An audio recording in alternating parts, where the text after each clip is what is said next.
क्या हालचाल है आप लोगों के? कैसे हालचाल थे? वो कौन से होते हैं? 5 मिनट लेट हो गया था क्लास में। आज समझ में आया कि चाय कितनी महंगी पड़ती है। 5 मिनट समय खराब करवा देती है।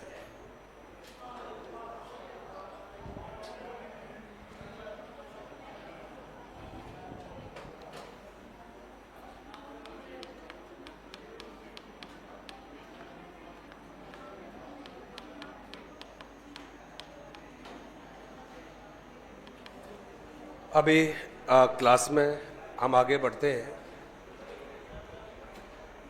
और 2 अवगुण आपने लिखे थे। अभी गुण लिखे थे, माफ करना, अवगुण नहीं थे, गुण थे।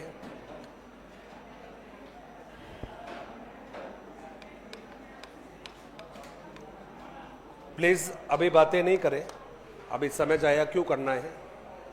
क्योंकि क्लासों में आपको ये तो दिखता है कि सिलेबस पूरा कब होगा, लेकिन आपको ये कभी नहीं दिखता कि किसी भी कोर्स का ओवरऑल जो समय होता है उसका लगभग 5 से 10% जो समय है वो इसलिए बढ़ जाता है कि या तो हम थोड़ा सा क्लास को लेट स्टार्ट करते हैं, क्लास में कई बार हम बातें भी कर लेते हैं, कई बार ऐसा लगता है कि हमारा इंटरेस्ट नहीं है। तो ये चीज़ें भी हमारे क्लास के जो कोर्स है उसको ड्यूरेशन को बढ़ाते हैं। इसलिए क्लास में टीचर आते ही काम को स्टार्ट कर देता है। मेरे जैसा टीचर तुरंत स्टार्ट करता है काम को। आपको भी तुरंत एक्टिव हो जाना चाहिए, बस समय आ गया है पढ़ने का। पहला गुण आप लोगों ने पढ़ा था कि बड़ी कक्षाओं के लिए गणित की बड़ी कमाल की विधि है, ये आप लोगों ने पढ़ लिया था। दूसरा आप लोगों ने पढ़ लिया था कि जो आगमन विधि है उसकी सीमाओं को दूर करने का काम करता है। अब आप सीमा भी लिख सकते हो, अवगुण भी लिख सकते हो, और आप ये भी लिख सकते हो जो लिखा था आप लोगों ने कि आगमन विधि को पूर्णता प्रदान करने का जो काम है वो यही करती है। वैसे तो क्लियर है सभी के मन में, लेकिन फिर भी किसी को मन में डाउट हो तो इतना जरूर ध्यान रखना कि हमें सभी को मालूम था जो आगमन विधि है उसमें काम होता है उदाहरण से नियम की तरफ। अब जरा चीज़ों को समझना, कितने कॉम्प्लिकेशन होते हैं लेकिन समझने बैठते तो कितना आसान हो जाता है। उदाहरणों के आधार पर आपने नियम तो निकाल लिया, लेकिन अभी तक ये नहीं मालूम चला कि हमारा नियम सही है या फिर गलत है। अब नियम सही है या गलत है ये मालूम चलेगा जब आप उदाहरणों का प्रयोग करोगे। अब आप समझो जरा, शब्द भले ही मैंने 3 लिखे हैं, पहला उदाहरण, फिर नियम, फिर उदाहरण, लेकिन दोस्त ये हो गया है आगमन और निगमन विधि हो गया है। ये आगमन निगमन का मतलब है यहां तक तो हो गया है आगमन विधि, और यहां तक कौन सी होगी है ये निगमन विधि होगी है। तो जो काम यहां पर आकर रुक गया था उस काम को आगे कौन लेकर गई थी? निगमन विधि लेकर गई थी। इसलिए उदाहरण से नियम और नियम से उदाहरण, कुल मिलाकर हमने एक लाइन लिख दी थी जो आपने लिखी थी कि आगमन विधि को पूर्णता प्रदान करने का काम कौन सी करती है? निगमन विधि करती है। और अब जो आने वाला है मैं समझता हूं सबसे शानदार, सबसे जोरदार इसका जवाब है। और वो जवाब क्या रहेगा? कहते साहब यह विधि, और उसमें आप लोगों ने जवाब दिया है, एक तरफ लिखा है बीजगणित लिख दिया आप लोगों ने। ये आपने लिखा है कि भाई यह विधि बीजगणित, बीजगणित के साथ में आपने लिख दिया है रेखा गणित, और रेखा गणित के साथ साथ आपने लिखा है त्रिकोणमिति। शिक्षण के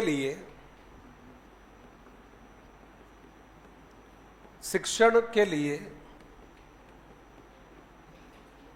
उपयोगी विधि है, ये आपका जवाब है। तो कुल मिलाकर हमने जवाब दिया है जिसको ध्यान रखना है आप लोगों को। और वो जवाब कौन है? कहते हैं कि साहब यदि बच्चों को हमें बीजगणित सिखानी है, यदि हमें बच्चों को रेखागणित सिखानी है, त्रिकोणमिति सिखानी है, तो हम इस विधि का प्रयोग करते हैं। मन में आ रहा होगा सर क्यों करते हैं, तो आपको अच्छे से मालूम है बीजगणित से लेकर रेखागणित, त्रिकोणमिति, तीनों में नियम ही तो चलते हैं भाई, सूत्री तो चलते हैं। और ये विधि कौन सा काम करती है? नियम या सूत्रों पर आधारित है। इसलिए बीजगणित सिखाने के लिए, रेखागणित सिखाने के लिए, त्रिकोणमिति सिखाने के लिए हम कौन सी विधि का प्रयोग करते हैं? तो जवाब है आपका निगमन विधि का करते हैं, ये आपका जवाब है। अब आपने कहा ठीक है सर, ये जवाब याद रहेगा, इससे आगे बताइए। तो उसमें मैं अभी क्लियर कर दूं आपको ताकि बाद में कंफ्यूजन ना रहे। कहते कि साहब इन तीनों में से ये जो नाम आया है रेखा गणित, और भाई रेखा गणित के बारे में यदि प्रश्न आ जाए कि रेखा गणित शिक्षण के लिए बेस्ट विधि कौन सी है, तो याद रखना भाई फिर आपका जवाब निगमन नहीं होगा, तब जवाब होगा विश्लेषण। रिपीट कर रहा हूं, कौन सा होगा? विश्लेषण होगा, क्योंकि जिस काम को बेस्ट तरीके से विश्लेषण विधि करती है उस काम को कभी निगमन बेस्ट तरीके से कर ही नहीं सकती है। तो केवल जनरली पूछा जाएगा बीजगणित, रेखा गणित, त्रिकोणमिति को सिखाने के लिए इसके सूत्रों को सिखाने की कौन सी विधि प्रभावी है, जवाब दे देना है निगमन विधि। अगला जवाब हमें ध्यान में रखना है, ये एक जवाब हो गया है। आपने अगला जो जवाब है याद होगा आप लोगों को, आगमन के मैंने अवगुणों में लिखवाया था कि तुलनात्मक रूप से सीखने का काम धीमी गति से चलता है, वो यहां पर आकर चेंज हो जाएगा। कहते हैं कि साहब इस विधि के द्वारा कम समय में अधिक ज्ञान दिया जाता है, सीखने का कार्य तेजी से होता है, इसलिए यह विधि आगमन विधि की सीमाओं को दूर करने का काम भी करती है। अब आपने कहा सर क्यों, कैसे? भाई साहब पाठ्यक्रम को जल्दी पूरा कर देती है, ये समय लगाती ही नहीं है, ये समय लगता नहीं है। क्यों नहीं लगता? उसका कारण है क्योंकि टीचर को केवल क्या बताने होते हैं? नियम ही तो बताने होते हैं। और अच्छे से बात करें तो हम तो स्कूल की बात कर रहे हैं भाई, इस कॉलेज या अभी आपकी बात नहीं कर रहा हूं। कहते हैं कि यदि हम 8th क्लास तक की बात करें हाईएस्ट, तो आपको अच्छे से मालूम है मैक्सिमम बात कर रहा हूं, तो 8th तक की क्लास में हाईएस्ट मेरा मानना है मैथ में कितने लेसन होते होंगे? ऑन एवरेज है ये भाई, देखो एक दो ज्यादा हो सकते, कोई बड़ी बात नहीं है। मैंने तो एवरेज बताया कि 20 लेसन होते होंगे, तो 20 लेसन होते हैं। और ये भी मान के चलता हूं कि एक लेसन में हो सकता है एवरेज 5 तरह के प्रश्न होते होंगे, 5 टाइप होती होगी। हालांकि 5 तो मेरे ख्याल से मैंने ज्यादा ही बताई है 8वीं तक की क्लासों में, लेकिन फिर भी मान लेते हैं कि 5 तरह के प्रश्न एक चैप्टर में होंगे, एक प्रश्नावली में होंगे। इसका मतलब हुआ कि लगभग हम मान के चलते हैं कि आपके 100 टाइप हो गई है, ये आपने जवाब दिया है। अब देखिए मेरा तो एक सीधा सा जवाब है, ऐसा भी मान लेते हैं कि साहब ये जो 100 टाइप है आपकी, क्या मुमकिन नहीं है टीचर एक दिन में एक टाइप को नहीं पढ़ा सकता क्या भाई? एक टाइप को मेरे ख्याल से तो आराम से पढ़ा देगा, हंस हंस के पढ़ा देगा, और बच्चा भी हंस हंस के पढ़ लेगा उसको। इसका मतलब है कि आपका जो चैप्टर है, आपका जो सिलेबस है, वो कितने क्लासों में कंप्लीट हो जाएगा? 100 जो क्लास है आपकी, उस 100 क्लास में आपका जो सिलेबस है वो पूरा हो जाएगा। अब आप मुझे बताइए 100 क्लास में यदि चैप्टर पूरा हो रहा है तो मेरे ख्याल से सौदा घाटे का तो बिल्कुल भी नहीं है, या है घाटे का? बिल्कुल भी नहीं है। कई टीचर तो ऐसे होते हैं जो एक दिन में एक क्लास में 2 टाइप भी करवाते हैं भाई, और 2 टाइप करवा दी तो हो गया 50 दिन में कोर्स पूरा। तो ओवरऑल हमने कहा है कि यह विधि समय पर आपका जो पाठ्यक्रम है उसे पूरा करवाता है। तो लाइन मैंने जोड़ी है कि साहब यह विधि, ये लिखा है आपने, यह विधि आगमन की तुलना में, ये जवाब है आपका, आगमन की तुलना में कम समय में अधिक ज्ञान प्रदान करती है, अधिक ज्ञान प्रदान करती है, ये आपका जवाब है। इसी में हमने लिखा है सीखने का कार्य तीव्र गति से होता है,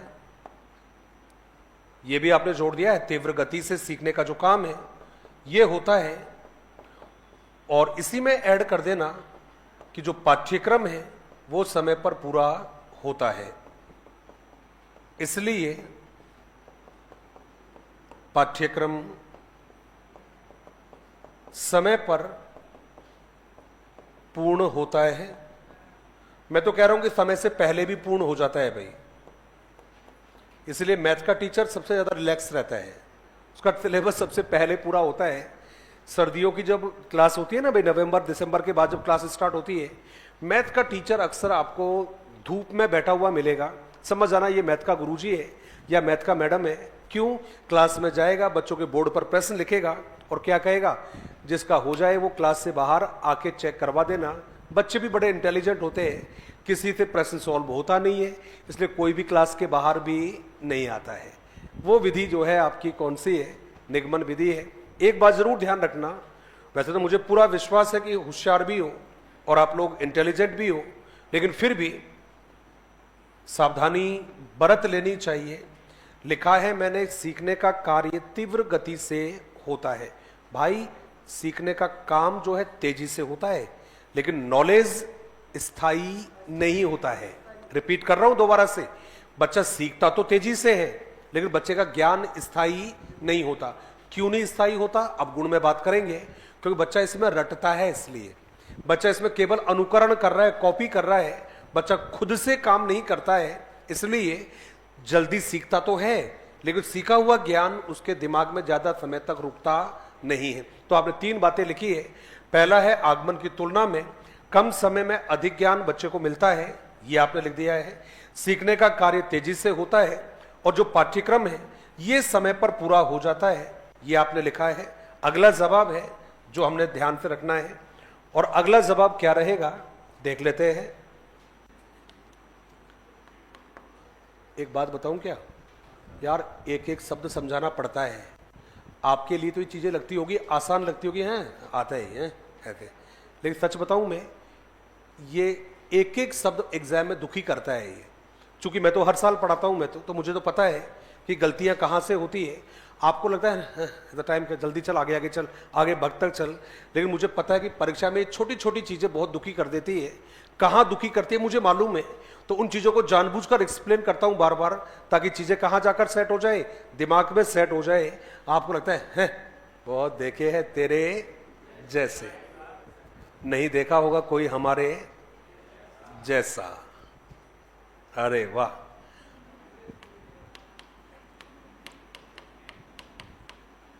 यह विधि शिक्षकों एवं शिक्षार्थियों के लिए, यह विधि शिक्षकों एवं शिक्षार्थियों के लिए सरल होती है।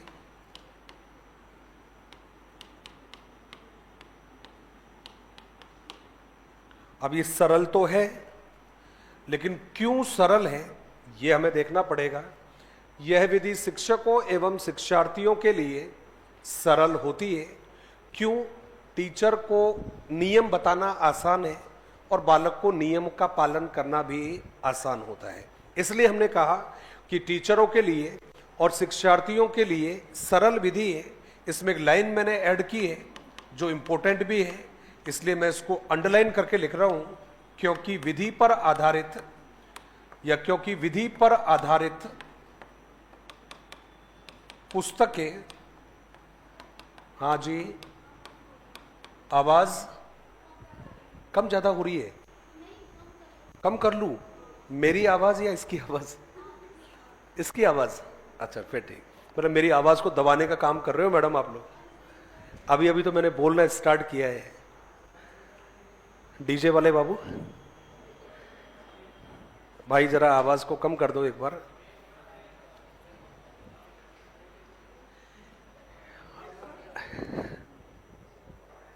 हंसते हुए बढ़िया लगते हो, लेकिन कई लोग ऐसे होते जो हंसते भी ऐसे एहसान कर रहे हो मेरे ऊपर।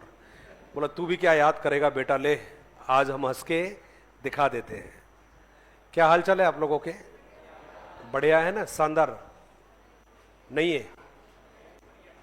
सबके हालचाल बढ़िया है? खराब है? बढ़िया है, जोरदार है, अच्छे है। ना किसी के अभाव में जियो और ना किसी के प्रभाव में जियो। और जो किसी के अभाव में भी नहीं जी रहा है, जो किसी के प्रभाव में भी नहीं जी रहा है, उसका जीवन हमेशा कैसा रहता है? मस्त रहता है। और जो इस काम को नहीं कर पाता है वो हमेशा गाना गाता है, मैं यहां टुकड़ों में जी रहा हूं, तू कहीं टुकड़ों में। अरे शाबाश, क्या बात है। ना काम की बातें तो बेटा तुरंत पकड़ते हैं एकदम, है ना। अभी पढ़ाई की बात को आधी छोड़ दूंगा ना, बोला पता नहीं, लेकिन कुछ चीजें ऐसी होती है जहां पर हमारे सारे के जो ऑर्गेन्स है वो कंप्लीट काम करते हैं। क्यों दोस्त, सही बात है ना। ये क्या मामला हुआ है, कुछ काला है क्या, कुछ है क्या, मामला गड़बड़ है इसका मतलब। अभी गड़बड़ उधर है या उधर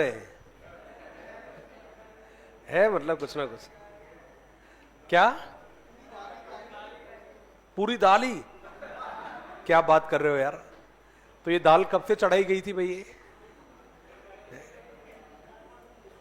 4-5 दिन से, तो अभी तैयार नहीं हुई दाल अभी तक। अच्छा हो गई। ये बेचारा हमेशा दाल को चढ़ाने का ही प्रयास करता है, इसकी दाल पे रंग आता ही नहीं है कहीं पर ही। ओए होए, विधि पर आधारित पुस्तकें सहज उपलब्ध होती है, ये आपका जवाब है।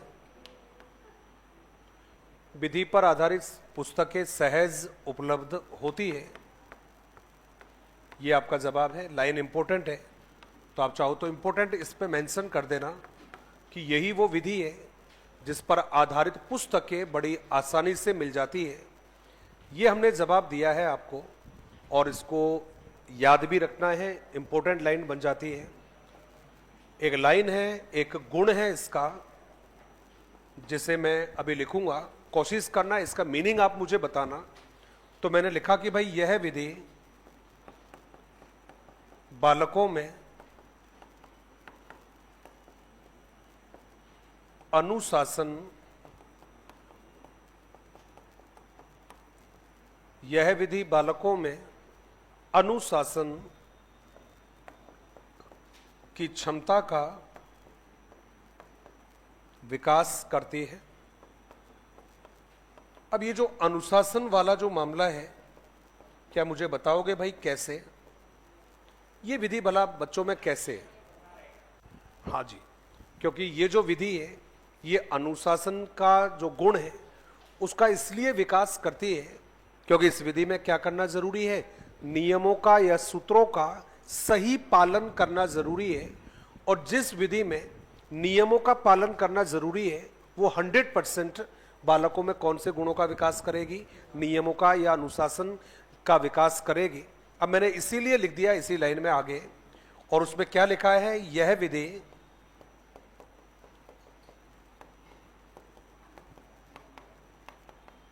बालकों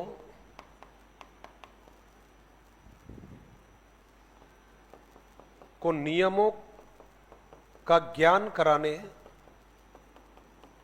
नियमों का ज्ञान कराने, उनका सत्यापन करने, उनका सत्यापन करने की दृष्टि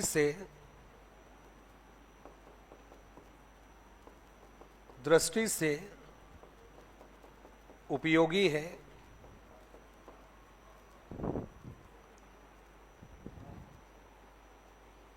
नियमों का ज्ञान हम करा सकते हैं, और नियमों के ज्ञान के अलावा ये भी सिखा देते हैं कि हम नियमों की जांच कैसे करते हैं। थोड़ा सा ये लास्ट वाला कमेंट एक बार बोल्ड कर देना यार, इसने अजीब सा एक शकल बनाकर भेजी है, पता नहीं क्या है भाई ये।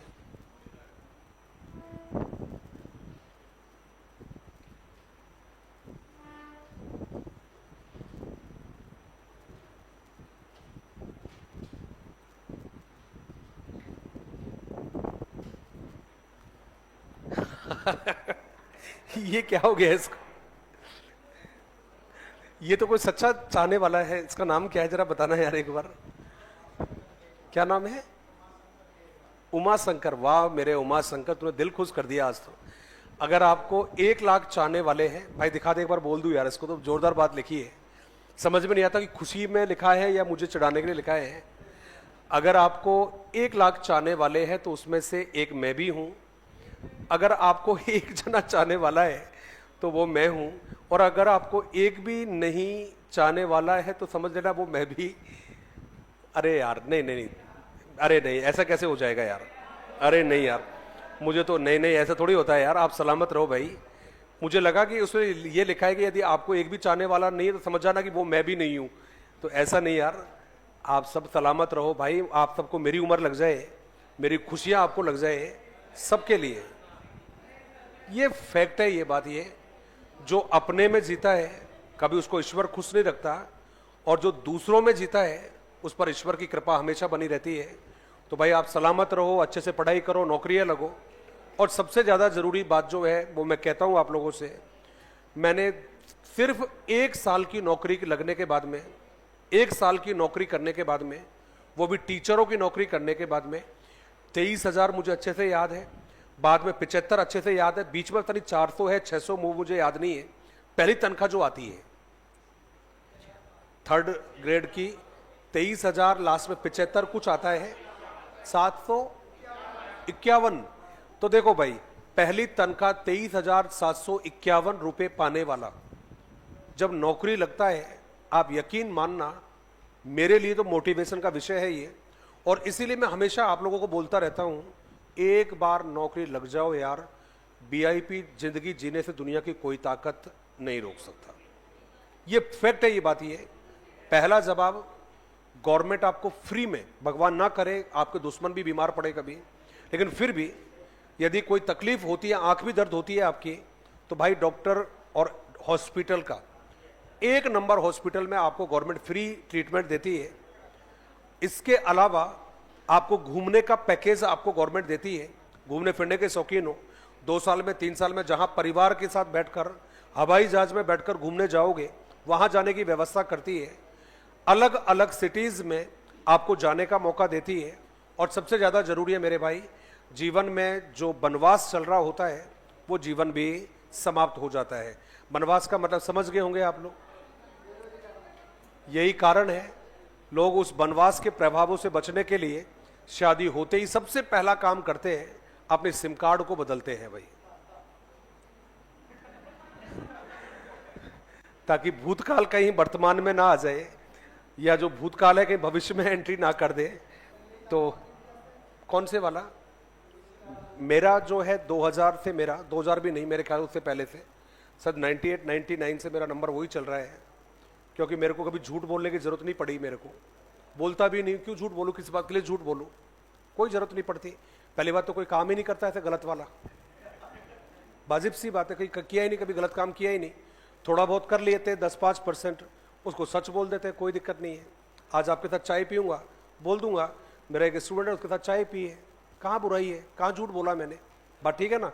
बस चाय के साथ बिस्किट खाई होगी तो उसके लिए नहीं बोलूंगा, केवल कितना बोला, चाय पिए। ऐसा होता रहता है यार, बस झूठ नहीं बोलना चाहिए। मेरे साथ आप लोग इतना घूमते हो, आपको पता ही नहीं है, इतना प्यार मिलता है आप लोगों से, हक मानते हो आप लोग, अधिकार से बोलते हो। कई बार ऐसा होता है कि जाते समय बीच रोड पर खड़े हो जाते हैं, बोला रुको, ऐसा क्यों? क्योंकि जैसा मैं देखता हूं, मैं ऐसी गाड़ियां रखता हूं मैं, तो मैं भी दूर से पहचान में आ जाता हूं। जैसे अभी पहचान में दूर से आ जाता हूं, पहले भी दूर से पहचान में आ जाता था। मेरी गाड़ियां भी ऐसी उबड़ खाबड़ी होती है, वो भी दूर से पहचान में आ जाती है कि टीचर आ रहा है हमारा। इस वाली रेड लाइट पे मैं जा रहा था 8 बजे क्लास ओवर करने के बाद में, एक सज्जन पता नहीं कहाँ से, रेड लाइट में ग्रीन सिग्नल हुआ, मैं भी निकल रहा था, दुनिया भी निकल रही थी, वो मेरा देवता भगकर आगे खड़ा हो गया और कह रहा है मुझे आगे तक छोड़ दो। मैंने कहा ठीक है भाई, आगे तक छोड़ दो। और जस्ट रेड लाइट को पार करने पर बोला रुको रुको रुको। रेड लाइट को जस्ट पार करते ही, ये जो रेड लाइट है आगे वाली, इस रेड लाइट से जस्ट आगे, रुको रुको, मैं कहा थोड़ा साइड, बोला रुको जल्दी। और मेरा देवता रुक कर डायरेक्ट दौड़ा। कहां पर आपको तो नहीं पता मैडम, ये वो पहचानते हैं जिनके शौक उस लेवल के होते हैं। इस रेड लाइट को पास करते ही, जस्ट पार करते ही, लेफ्ट हैंड साइड में एक देवालय खुला हुआ है ना, वह मेरा देवता ना दाएं देखा ना बाएं देखा और भागा गोली की तरह। मैंने कहा मर जाएगा, और आने के बाद में कोने में बोला गुरुजी थैंक यू। तो चलता है, ऐसा कुछ नहीं है।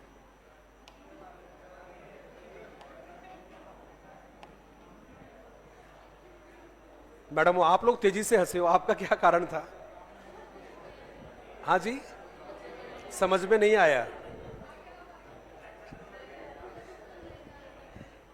ये ज्ञानवर्धक बातें हैं ये, और ये ज्ञानवर्धक उन्हीं के बातों में आती है, या तो जो ऐसे रंगीन शौक फरमाते हैं, या जिन्होंने अपने परिवार में ऐसे शौक देखे होंगे, उनको तो समझ में आ जाता है ये।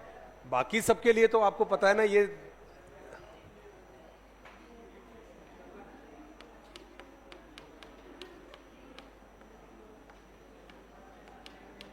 बस बस बस।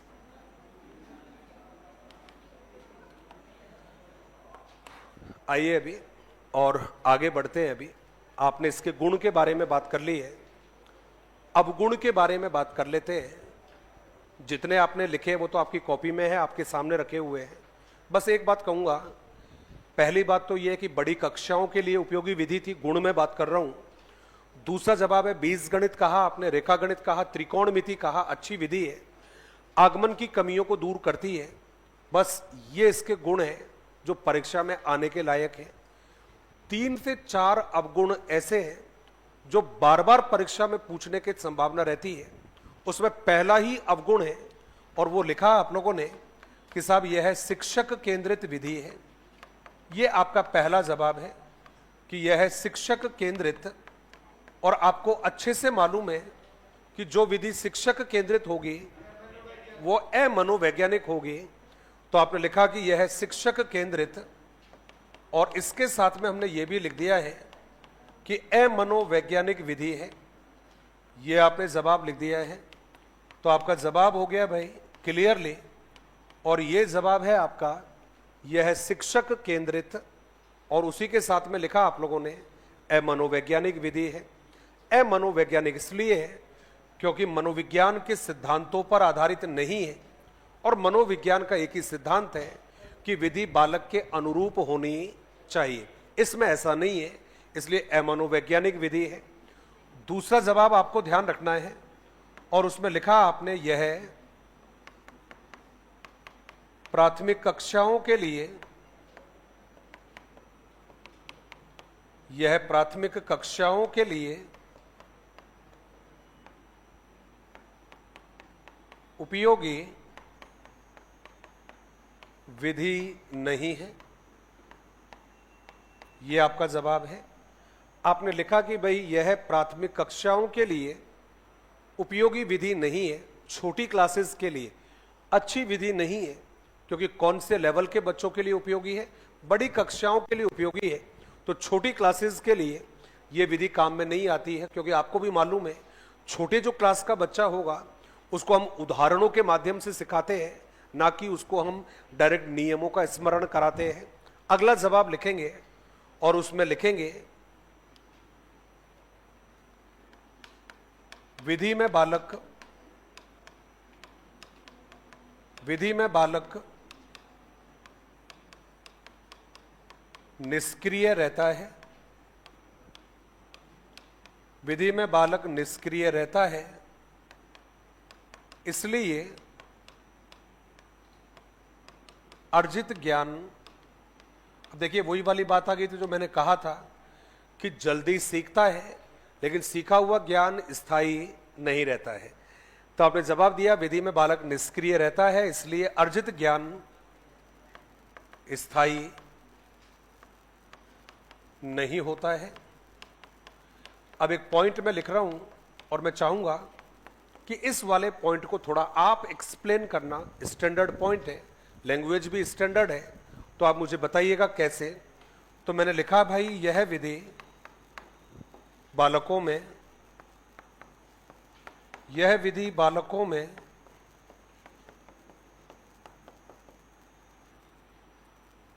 गणितीय मौलिक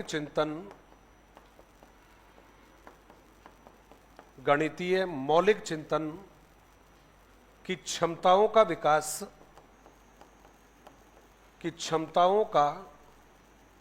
विकास नहीं करती है।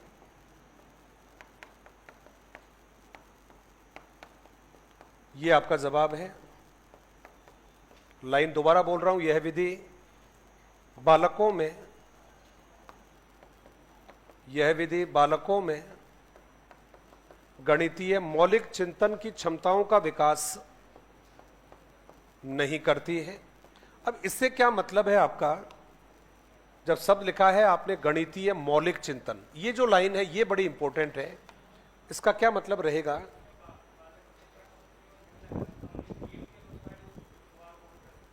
ठीक है, वेरी गुड। और किसी को आइडिया आया कि भाई इसका क्या मतलब है, गणितीय मौलिक चिंतन की क्षमताओं का विकास नहीं होता है? यहां पर गणितीय मौलिक चिंतन का मतलब क्या हुआ? क्या हुआ? पढ़ा हुआ है आप लोगों ने, सुना भी हुआ है आप लोगों ने। क्या गणित को मस्तिष्क का व्यायाम कहा जाता है?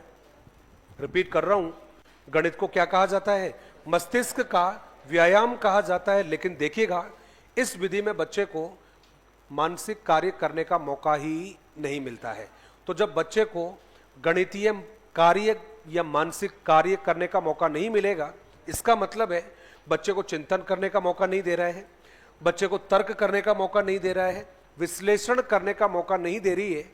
और जब यही काम नहीं होंगे तो हमें मानना पड़ेगा कि ये विधि कौन सा काम नहीं कर रही है?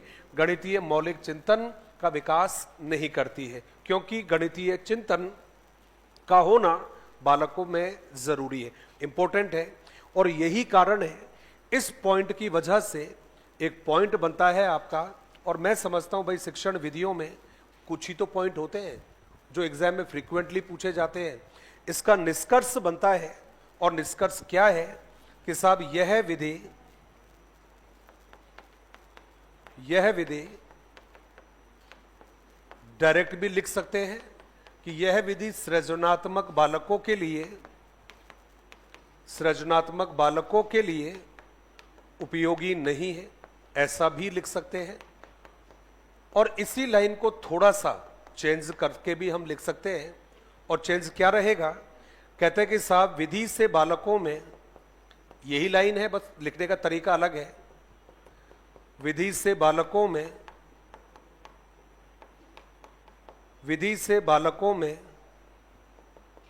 अपसारी चिंतन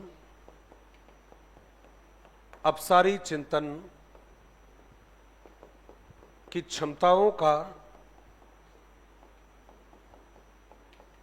विकास नहीं होता है। बस ध्यान रखना, पॉइंट दोनों एक ही है, बस लैंग्वेज अलग है। बस अपने को जरूर ये है, ना तो सृजनात्मकता का विकास होता है, ना हमारे सृजनात्मक बालकों के लिए उपयोगी है, और ना फिर ये अपसारी चिंतन की क्षमताओं का विकास करती है। अपसारी मालूम है ना किसे कहते हैं? अब ये मत कहना कि अपसारी का मतलब सृजनात्मक होता है, ये मत कह देना। अपसारी किसे कहते हैं? मैं क्यों बताऊं? किसी भी वस्तु के विभिन्न,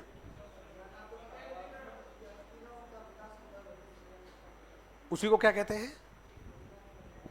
सृजनात्मक विकास। ठीक है, और कौन बताने वाला है? हाँ दोस्त, विकेंद्रीकरण। ठीक है, और एक बात कहूं आप लोगों से, मैं बिल्कुल कहूंगा इस बात को, तैयारी ऐसे करो कि नाम सुनते ही आपके दिमाग में उस नाम के बारे में 10 से ज्यादा जवाब आ जाने चाहिए। यदि एक ही जवाब आ रहा है, मामला गड़बड़ है। और तैयारी यदि नहीं हो रही है, तैयारी में कोई प्रॉब्लम हो रही है, 1 महीने आप बता रहे हो कि आपका 1 महीने का कोर्स बचा हुआ है, मैं तो 1 महीने से पहले ही पूरा कर दूंगा, चिंता ही मत करना। सारे शिक्षण विधियों को जैसे कोर्स पूरा हो जाए, मैं भी 10-5 दिन में फ्री हो जाऊंगा मेरे दायित्वों से। अब उसके बाद में जब आपकी तैयारी पूरी हो जाए, कोर्स पूरा हो जाए, और आपको लगे कि नहीं पढ़ाई नहीं हो रही है, मुझे याद करना भाई, आप सबको मेरे साथ बांध कर ले चलूंगा और फिर बताऊंगा कि पढ़ाई कैसे होती है। ठीक है, ये क्या बात हुई कि केवल विकेंद्रीकरण, ये क्या बात हुई? अरे काहे का होता है? एक ही जवाब। हाँ दोस्त, किसी वस्तु के बारे में संपूर्ण जानकारी रखना। दोस्त, ये मेरी क्लास का लेवल ही नहीं है, ये मेरी क्लास का लेवल ही नहीं है। मेरी क्लास का लेवल केवल एक शब्द देते थे, शब्द में मैंने लिखा हुआ है, अपसारी चिंतन का मतलब होता है मौलिक चिंतन करने की क्षमता। ये जवाब है इसका। क्या जवाब रहेगा? मौलिक चिंतन करने की क्षमता। अब आप कहोगे सर मौलिक का मतलब क्या हुआ? मौलिक का मतलब होता है नवीन। एक ही शब्द काफी है।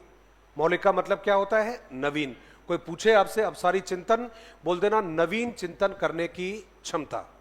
एक ही शब्द है, इसके आगे जरूरत ही नहीं पड़ेगा, क्योंकि आपको अच्छे से मालूम है जब भी आपका शब्द आएगा, चाहे अपसारी चिंतन आ जाए, ये आ जाए, और आपको अच्छे से मालूम है इसी का दूसरा नाम है सृजनात्मकता, ये इसी को आपने नाम दिया है। और आपको अच्छे से मालूम है, क्योंकि जब चीजें निकलेगी दूर तक जाएगी, तो पढ़ाई तो भाई देखो, एक तो बात मानना पड़ेगा, एक बार तो पढ़ाई जोर से करनी पड़ेगी, बार बार मत करिएगा। इनका नाम आते ही इसका मतलब हुआ कि जैसे ही अपसारी चिंतन और जैसे ही सृजनात्मकता नाम आएगा, मेरे दिमाग में और मेरे पढ़ने वालों के दिमाग में तुरंत एक नाम आता है, और वो है टॉरेंस, और टॉरेंस के साथ में नाम आता है गिलफोर्ड। बस जैसे ही क्रिएटिविटी नाम आएगा, वैसे नाम आ जाएगा टॉरेंस और गिलफोर्ड का। और टॉरेंस और गिलफोर्ड का मतलब ही आपको मालूम है, 4 तत्व आते हैं। 4 तत्व में पहला आता है धारा प्रवाहिता, बिना रुके बिना अटके कार्य करने और विचारों को प्रकट करने की क्षमता होनी चाहिए। कहते साहब अपने कार्यों को नवीन तरीके से करने की क्षमता होनी चाहिए, एक ही कार्य को अलग अलग तरीके से करने की क्षमता होनी चाहिए। कहते साहब अपने आप को परिस्थितियों के अनुसार स्थापित करने की क्षमता होनी चाहिए। और कहते हैं साहब छोटी छोटी बातों को भी बड़ा चढ़ा कर उसको व्यक्त करने की क्षमता होनी चाहिए। यदि ये काम कोई व्यक्ति कर लेता है तो समझ जाना उस व्यक्ति में सृजनात्मकता है। यदि वो ये काम कर रहा है, इसका मतलब हुआ उसमें अपसारी चिंतन करने की क्षमता है। इसलिए मैंने एक ही शब्द बोला था आपसे, अपसारी चिंतन का मतलब होता है मौलिक रूप से चिंतन करने की योग्यता। मौलिक का मतलब होता है नवीनता, कुछ नया कर रहे हो, कुछ नया सोच रहे हो, कुछ नया प्रस्तुत कर रहे हो, इसका मतलब है आप में क्रिएटिविटी है। उसी काम को पुराने तरीके से कर रहे हो, इसका मतलब है आप में क्रिएटिविटी नहीं है। यही कारण है कि एज जैसे जैसे एक निश्चित लेवल के अधिक बढ़ती है तो व्यक्ति में सृजनात्मकता का अभाव होता जाता है। और यही कारण है कि जब व्यक्ति की एज बहुत ज्यादा बढ़ जाती है तो व्यक्ति क्या कहता है, समाज क्या कहेगा, लोग क्या कहेगा, लोग क्या सोचेंगे, जमाना क्या कहेगा। इसका मतलब है उस व्यक्ति में किसका अभाव होना स्टार्ट हो गया है, क्रिएटिविटी का। लेकिन एक खास एज तक व्यक्ति क्या कहता है, मैं तो ऐसा ही करूंगा, किसी ने ऐसा नहीं किया तो क्या मैं भी नहीं करूंगा, क्या किसी ने ऐसा नहीं सोचा तो क्या मैं भी ऐसा नहीं सोचूंगा। इसका मतलब है अभी उस व्यक्ति में कौन सा लेवल ज्यादा है, क्रिएटिविटी। तो क्रिएटिविटी का मतलब होता है नवीनता, और नवीनता का मतलब हुआ मौलिक कार्यों को करने की क्षमता। और इस विधि में तो व्यक्ति किस में बंधा हुआ है, नियमों में। और जब व्यक्ति नियमों में बंधा होगा, सूत्रों में बंधा होगा, रिवाजों में बंधा होगा, उस व्यक्ति में सृजनात्मकता हो ही नहीं सकती। ये विधि करती क्या है, बच्चों को नियमों में बांधती है। इसलिए हमने लिखा है कि यह विधि सृजनात्मक बालकों के लिए उपयोगी नहीं है। क्यों? क्योंकि सृजनात्मक बालक स्वतंत्र रूप से कार्य करना चाहता है और इसमें स्वतंत्रता है ही नहीं। विधि से बालकों में अपसारी चिंतन की क्षमता का विकास नहीं होता है। जब बच्चे को स्वतंत्रता ही नहीं दोगे, जब बच्चा मानसिक कार्यों को नवीन तरीके से करेगा ही नहीं, तो उसमें अपसारी चिंतन की क्षमता आएगी ही नहीं। दोनों पॉइंट इंपॉर्टेंट है, परीक्षा में आने के लायक है, तो भाई आप इनको याद रखना। दोनों ये वाले और थर्ड वाला ये जोरदार शब्द है, ये लिख दिया तो मुझे बताइए, आगे चलते हैं। फिर समझ में आते नहीं आते भैया, प्लीज समझा करो इन चीजों को। भले ही लिखो मत लिखो कोई फर्क नहीं पड़ता, लेकिन क्या जरूरी है, समझना जरूरी है। समझी हुई चीजों को जल्दी से नहीं भूलोगे, लेकिन आप लिख कर जाओगे, समझ कर नहीं जाओगे, फिर चीजें याद नहीं रहने वाली है। अगला जवाब है और उसमें लिखा है कि साहब, और उसमें लिखा हम लोगों ने, यह विधि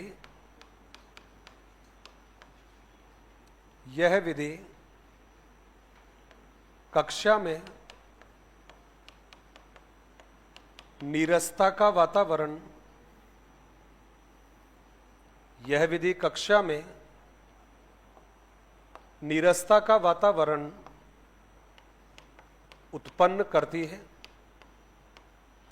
नीरसता का वातावरण उत्पन्न करती है।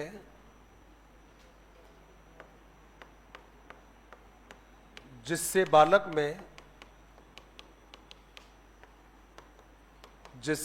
में मानसिक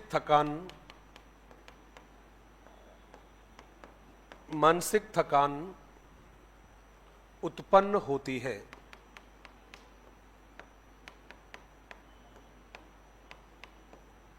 ये भाई इसके कुछ अवगुण थे, बड़े कमाल के अवगुण थे।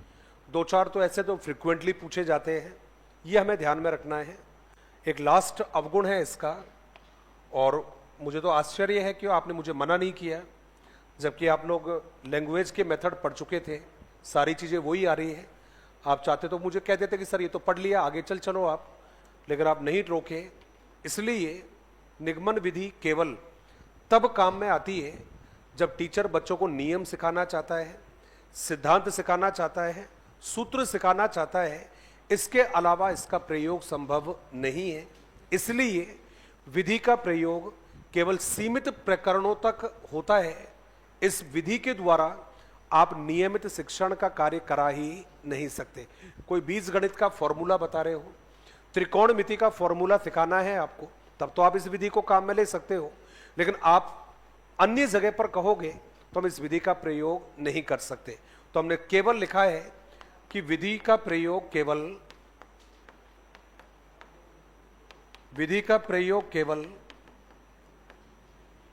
नियमों, सूत्रों का ज्ञान कराने के लिए ही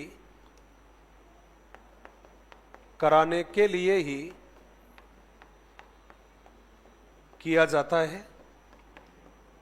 भाई आवाज आ रही है कहीं से बाहर से, मुझे लग रहा है क्लास के आसपास कोई बात कर रहा है शायद। विधि का प्रयोग केवल नियमों, सूत्रों का ज्ञान कराने के लिए ही किया जाता है। इसका नियमित प्रयोग संभव नहीं है। इसका नियमित प्रयोग संभव नहीं है। ये आपका जवाब हो गया है। मतलब आपने गुण भी पढ़ लिए, आपने अवगुण भी पढ़ लिए हैं। ये भाई आपकी दो विधि कंप्लीट है। एक का नाम था आगमन, दूसरी का नाम है निगमन। दोनों विधि बड़ी है। इसके बाद में थर्ड विधि काम में लेंगे, और जो थर्ड विधि हम काम में लेंगे वो रहेगी आपकी विश्लेषण विधि। इंपॉर्टेंट विधि है, आपको मालूम है, परीक्षा में प्रश्न आते हैं, ये भी आपको मालूम है। तो अभी इसको हम देख लेते हैं कि भाई कैसे पढ़ते हैं इस विधि को, कौन कौन सी बातें हैं जो इसके बारे में परीक्षा में पूछी जाती है। तो आपकी इजाजत हो जाए तो मैं एक बार कर दूं स्टार्ट, या लिख रहे हो? अभी लिख रहे हो? लिख लिया है।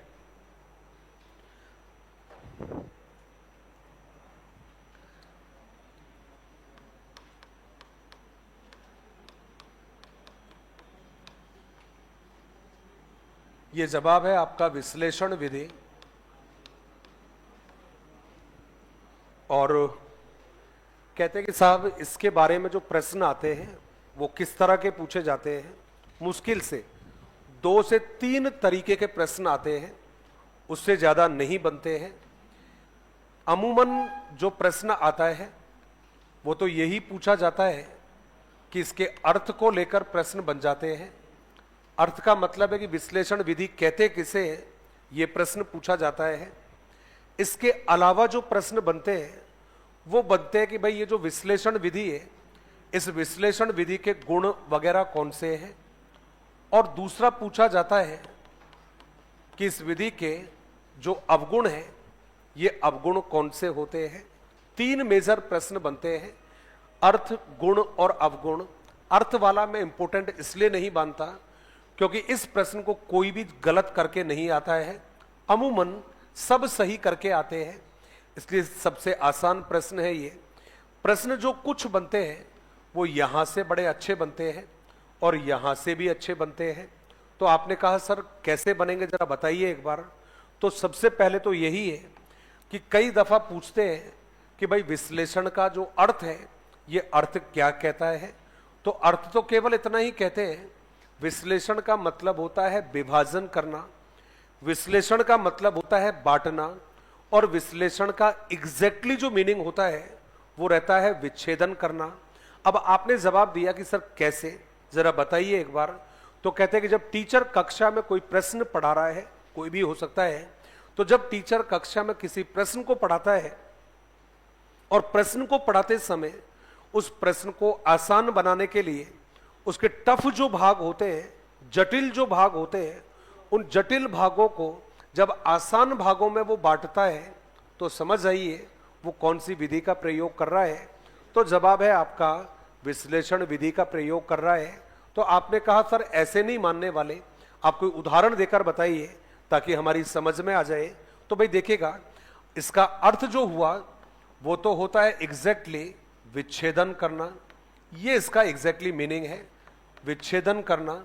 और हमें मालूम है विच्छेदन का मतलब होता है विभाजन करना। तो केवल यदि इतना पूछ रहा है कि साहब विश्लेषण विधि का अर्थ होता है, तो आपको जवाब देना है विच्छेदन करना या विभाजन करना या टुकड़ों में विभाजित करना। लेकिन आप कहोगे सर कैसे? तो भाई देखिएगा, एक उदाहरण आपके सामने रख रहा हूं तो चीजों को आसान बना देगा। आपने केवल इतना कहा है कि देखिए भाई एक खेत है, और खेत का नाम सुनते ही तो काफी चीजें दिमाग में आ जाती होगी, मेरे ख्याल से आती है नहीं आती है। लेकिन दुख की बात है कि आज खेत सुनसान पड़े हुए हैं, तो अभी कोई बात नहीं आ रही होगी, या आ रही है? आ रही है क्या भाई साहब? मैंने कल परसों खेत देखे थे 3-4 दिन पहले, यार बाजरे जो है वो आपसे बड़े हो रखे थे, बाजरे आपसे बड़े हो रखे थे। मैं यही कह रहा हूं कि जैसे मुझे देखकर आश्चर्य हुआ वैसा आपको सुनकर भी आश्चर्य हुआ होगा, क्योंकि हम राजस्थान में रहने वाले हैं और राजस्थान में फसलों की संकल्पना स्टार्ट होती है बारिशों के साथ में, है ना? बात सही है गलत है? जहां पर नहरें बहती है वहां 3 फसलें होती है भाई। आप यकीन करोगे बाजरों में तो बालियां आ चुकी इस टाइम पर। यूपी की बात कर रहा हूं मैं, बिल्कुल हरियाली, बाजरे के खेत। ओ भाई साहब बाजरे के खेत, है ना? फिजाएं अच्छी हो जाती है जब खेतों का नाम आता है। तो आपने कहा एक, क्या हो गया, एक वर्गाकार खेत का क्षेत्रफल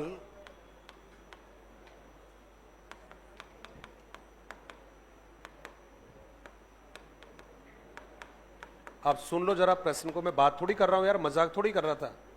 आप खेत से बाहर आ जाओ, अपने खेतों को हरे होने में टाइम लगेगा, तो तब तक आप चाहो तो योजना बना सकते हो आप लोग।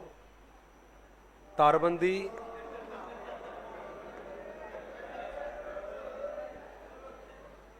आप तो ऐसे कह रहे हो जैसे इसको आपने खेत से जाते और आते हुए देखा हो, है ना?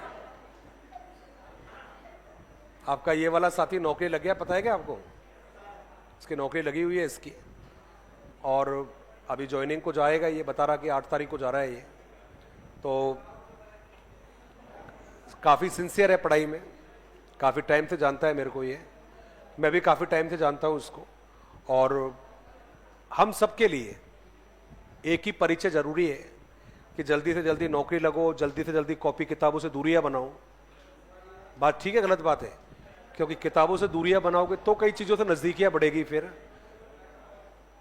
तो एक वर्गाकार खेत का क्षेत्रफल 2500 वर्ग मीटर है कि तारबंदी करनी है, जबकि 1 मीटर, प्लीज अभी बातें नहीं, तारबंदी पर 2 रुपए का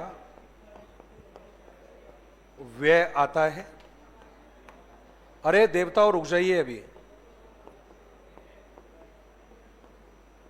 शिक्षण विधियां पढ़ी होगी पहले, मना नहीं कर रहा हूं, हर विधि को उदाहरण के साथ पढ़ा रहा हूं। दिक्कत आती है, जोर आता है पढ़ाने में, चाहता तो डायरेक्टली कंप्लीट करवा दूंगा अभी, लेकिन ये याद चीजें नहीं भी रहेगी तो ये उदाहरण दिमाग में याद रहेंगे। कुछ भी याद करके नहीं जाओगे तो भी उदाहरण दिमाग में रहेंगे, और उदाहरण जल्दी से भूले नहीं जाते हैं। तो कृपया करके ध्यान बनाए रखें। वरना मुझे मालूम है कई बार दुर्घटनाएं जिंदगी में होती है, उनकी सजा हमको भुगतनी होती है और उनके लिए जिम्मेदार हम बिल्कुल भी नहीं होते हैं। ऐसी घटना से मैं प्रेरणा ले चुका हूं और वो प्रेरणा है बालक अभिमन्यु की कहानी।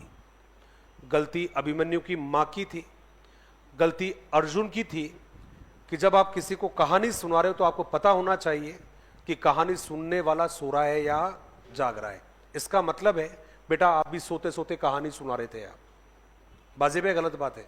तो मैं तो यही कहूंगा माँ और बाप दोनों सो रखे थे और गलती उनकी सजा के रूप में अभिमन्यु को भुगतनी पड़ी थी, क्योंकि यदि अर्जुन जागा हुआ होता, मैं इस बात को कह सकता हूं, आप मानो चाहे मत मानो, दो व्यक्ति जब बैठे होते हैं और एक व्यक्ति दूसरे व्यक्ति से बात कर रहा है, भाई साहब मालूम चल जाता है कि व्यक्ति सो रहा है या जग रहा है। वो अपनी कहानी को वहीं रोक देता और क्या सोचता, हे प्रिय आप सो लीजिए, अभी आगे का पार्ट मैं आपको फिर दोबारा सुनाऊंगा।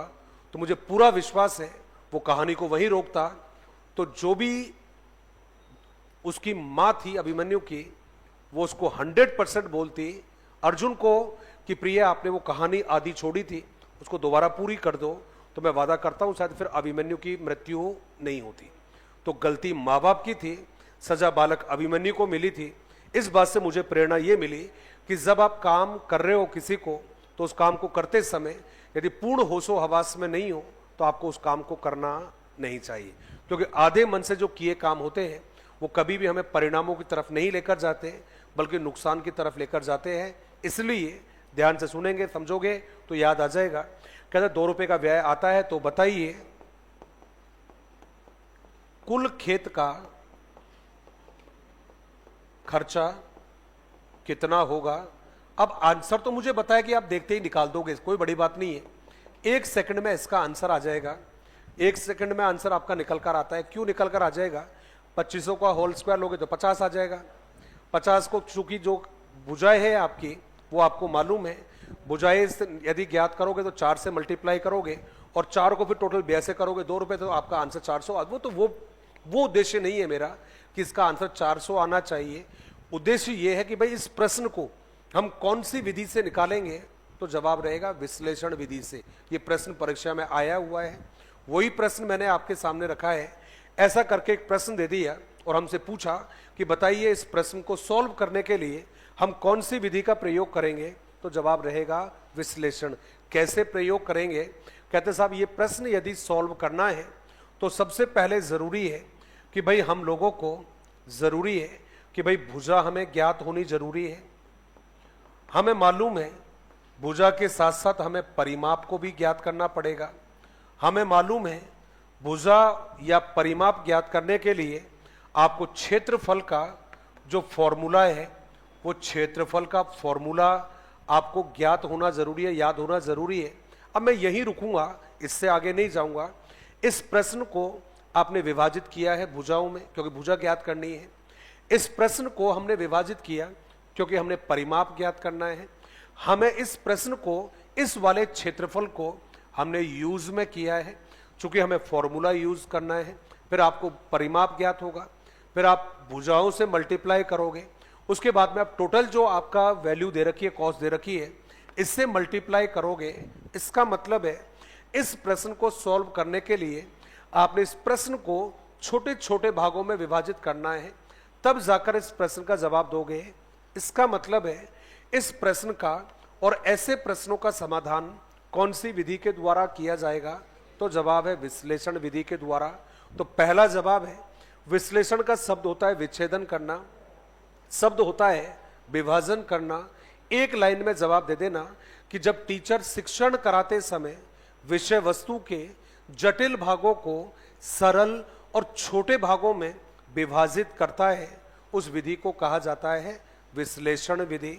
अब कहते हैं कि साहब ये जो विश्लेषण विधि है इसके 2 बड़े महत्वपूर्ण सूत्र भी होते हैं। अब इस सूत्र कौन से होंगे बात करेंगे, लेकिन ये कुछ लाइनें लिखने के बाद। तो जल्दी से हेडिंग बनाएंगे विश्लेषण विधि, और उसमें हम लोगों ने लिखा है विश्लेषण का शाब्दिक अर्थ होता है शाब्दिक अर्थ होता है, विश्लेषण का शाब्दिक अर्थ होता है विभाजन करना या बांटना, विभाजन करना या बांटना। इस प्रकार विश्लेषण विधि में शिक्षक विषय वस्तु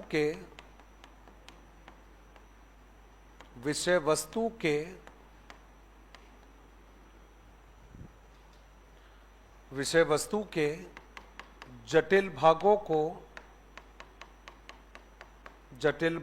को सरल व छोटे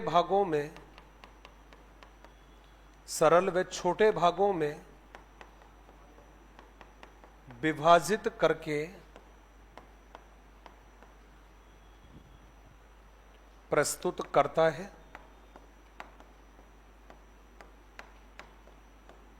जिससे बालक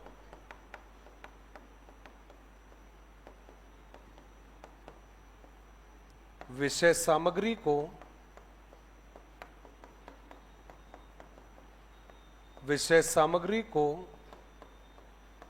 सरलता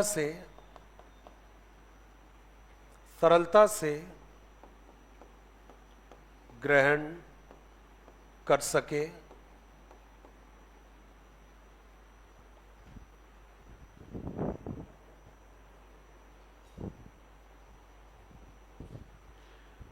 शायद लिख लिया आप लोगों ने ये? नहीं, मैंने शायद बोला था। मैंने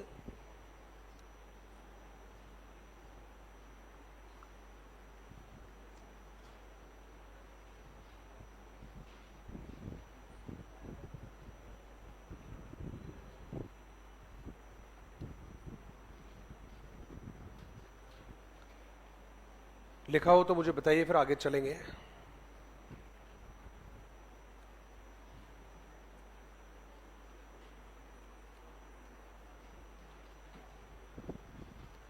शायद लिख लिया आप लोगों ने। घर पर जाकर रिवीजन करते हो या नहीं करते हो? करते हो या नहीं करते हो? आवाज नहीं आ रही है, मतलब मामला गड़बड़ है। फिर सब नहीं करते हैं। इन दिनों में नया चाहे बिल्कुल मत पढ़िए, रिपीट कर रहा हूं, इन दिनों में नया चाहे बिल्कुल मत पढ़ो, लेकिन जो पढ़ लिया क्लास में आप लोगों ने उसका रिवीजन करना। फिर दोबारा कह रहा हूं, आप नहीं समझोगे मेरी बात को, लेकिन कुछ लोग जरूर समझेंगे। जो पढ़ा हुआ है उसमें कुछ समझ में नहीं आया होगा तो उसको क्लासों में पूछने का अभी समय मिलेगा आप लोगों को। कॉपी में लिख तो लिया है, एग्जाम के दिनों में उसको पढ़ोगे और कुछ चीजें याद नहीं होगी, माफ करना, पूछना चाहोगे टीचरों से, टीचर उपलब्ध नहीं होंगे। इसलिए अभी समय है, जो पढ़ चुके हो उसको रिवीजन करिए। कोई डाउट रहता है, समझ में नहीं आता है, टीचरों से आकर जरूर पूछिएगा। अगला जवाब है, और पहले समझना जरूर। एक तरफ है आपकी आगमन विधि, ये जवाब दिया है मैंने आगमन विधि, और आपको मालूम है आगमन के साथ में एक विधि आती है जिसका नाम है निगमन विधि, और दूसरी विधि है विश्लेषण और संश्लेषण। मैंने थोड़ा सा यहां पर चीजों को चेंज कर दिया है, और चेंज कैसे किया है, आगमन निगमन यहां पर लिख दिया, तो यहां मैंने इनका क्रम जो है वो उल्टा कर दिया है, और क्रम वो ऐसे किया है संश्लेषण और विश्लेषण। अब आप सोच रहे होंगे सर ऐसा क्यों किया आप लोगों ने, आगमन और निगमन। अच्छा, डबल लिख दिया इसलिए, स्पेस नहीं दिया था इसलिए ये हो गया इस तरह से। ये मैंने कुछ इस तरह से लिखा है, एक तरफ आगमन एक तरफ निगमन, दूसरी तरफ लिखा है संश्लेषण और विश्लेषण। सोच रहे होंगे सर क्यों लिखवाया ऐसे, क्या गारंटी जरूरी था? भाई मैं सिखाने का कोई प्रयास नहीं छोड़ रहा हूं, परीक्षा को आसान बनाने के लिए। आपके लिए महज क्लास हो सकती है, मेरे लिए क्लास से ज्यादा है ये चीजें, क्योंकि कई बार प्रश्न आ रखा है कि साहब इन चारों विधियों की आपस में कंपैरिजन हो जाती है, तुलना हो जाती है, तो तुलना हो जाए तो आप भी तैयार रहना। जो आगमन विधि है वो सूत्रों के आधार पर संश्लेषण के समान है, और जो निगमन विधि है वो सूत्रों के आधार पर किसके समान है?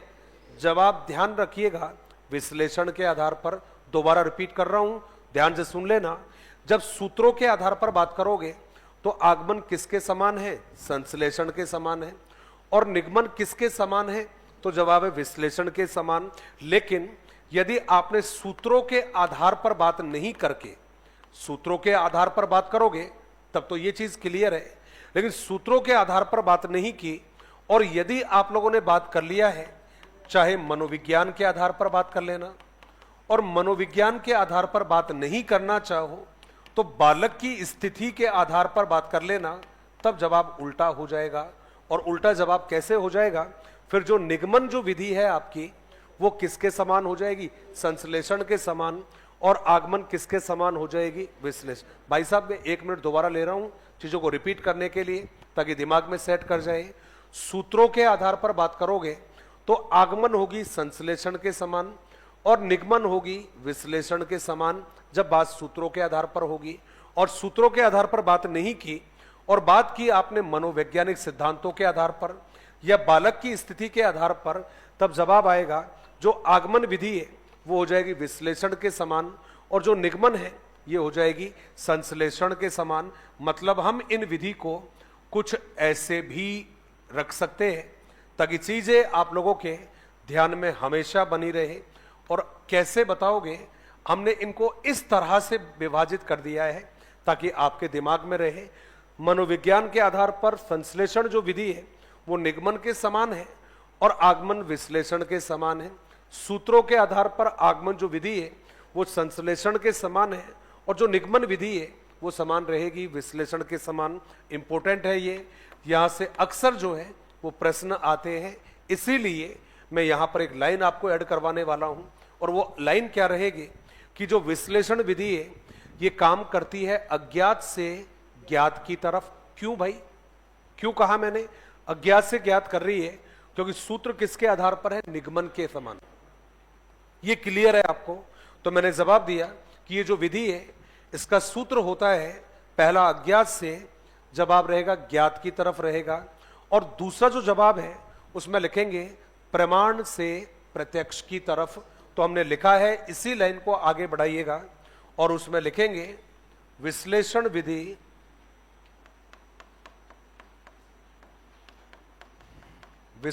विधि अज्ञात से ज्ञात, या केवल हम तो ऐसे ही लिखेंगे अज्ञात, और फिर रहेगा ज्ञात एवं अज्ञात से ज्ञात हो गया है, एवं प्रमाण से प्रत्यक्ष के सूत्रों का अनुकरण करती है। ये पहला जो सूत्र है ये इंपॉर्टेंट है, अज्ञात से ज्ञात वाला। ध्यान रखना, अज्ञात से ज्ञात वाला पूछेगा तो वहां पर आपको निगमन नहीं मिलेगा, फिर वहां आगमन मिलेगा, विश्लेषण मिलेगा, संश्लेषण मिलेगा, बस वहां कौन सा नहीं मिलेगा? निगमन। निगमन यदि मिलेगा तो वहां कौन सा ऑप्शन नहीं मिलेगा? विश्लेषण नहीं मिलेगा। इसलिए मैंने पहले जवाब दे दिया कि साहब विश्लेषण निगमन के समान है सूत्रों के आधार पर, और आगमन किसके समान है? संश्लेषण के समान है। नेक्स्ट लाइन में हेडिंग बनाएंगे और लिखेंगे, और उसमें लिखेंगे विश्लेषण विधि के गुण। विश्लेषण विधि के गुण, ये हमारा सूत्र रहेगा।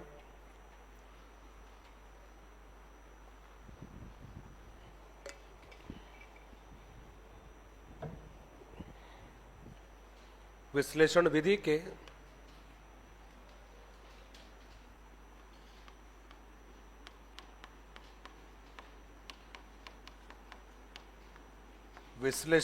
गुण। अच्छा एक बात बताइए, हर विधि का परिचय आपको मैंने पहले बताया, चाहे आगमन का था, चाहे निगमन का था, चाहे विश्लेषण का। जैसे अभी विश्लेषण का परिचय कुछ कुछ हमने सुना है, कुछ सूत्रों के बारे में भी मालूम चला, इसके आधार पर आप इसके गुण निकाल सकते हैं और निकाल सकते हैं, निकाल सकते हैं ना। पहला गुण कौन सा होगा?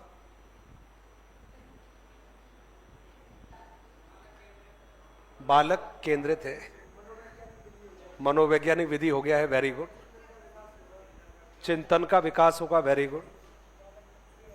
बालक सक्रिय रहेगा, वेरी गुड। बालक अन्वेषण करने की सोचेगा, इसमें वेरी गुड। और चलो मान लेते हैं कि बच्चा आत्म मंथन करेगा, ये ज्यादा ठीक है, ये है ना। ये फायदा होता है ध्यान से सुनने का, और उसके बाद में जवाब देते हैं तो काफी चीजें ऑटोमेटिकली बाहर आ जाती है। जरूरी नहीं कि टीचर बताएगा तो ही याद आएगा।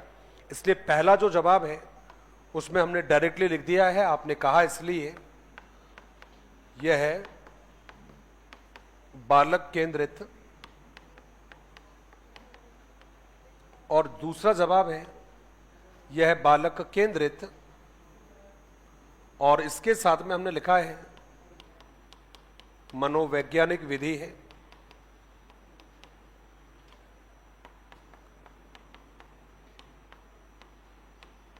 यह पहला जवाब है, यह बालक केंद्रित कॉमा करके मनोवैज्ञानिक विधि है। इस विधि को दो मनोवैज्ञानिक सिद्धांतों के खिलाफ माना जाता है।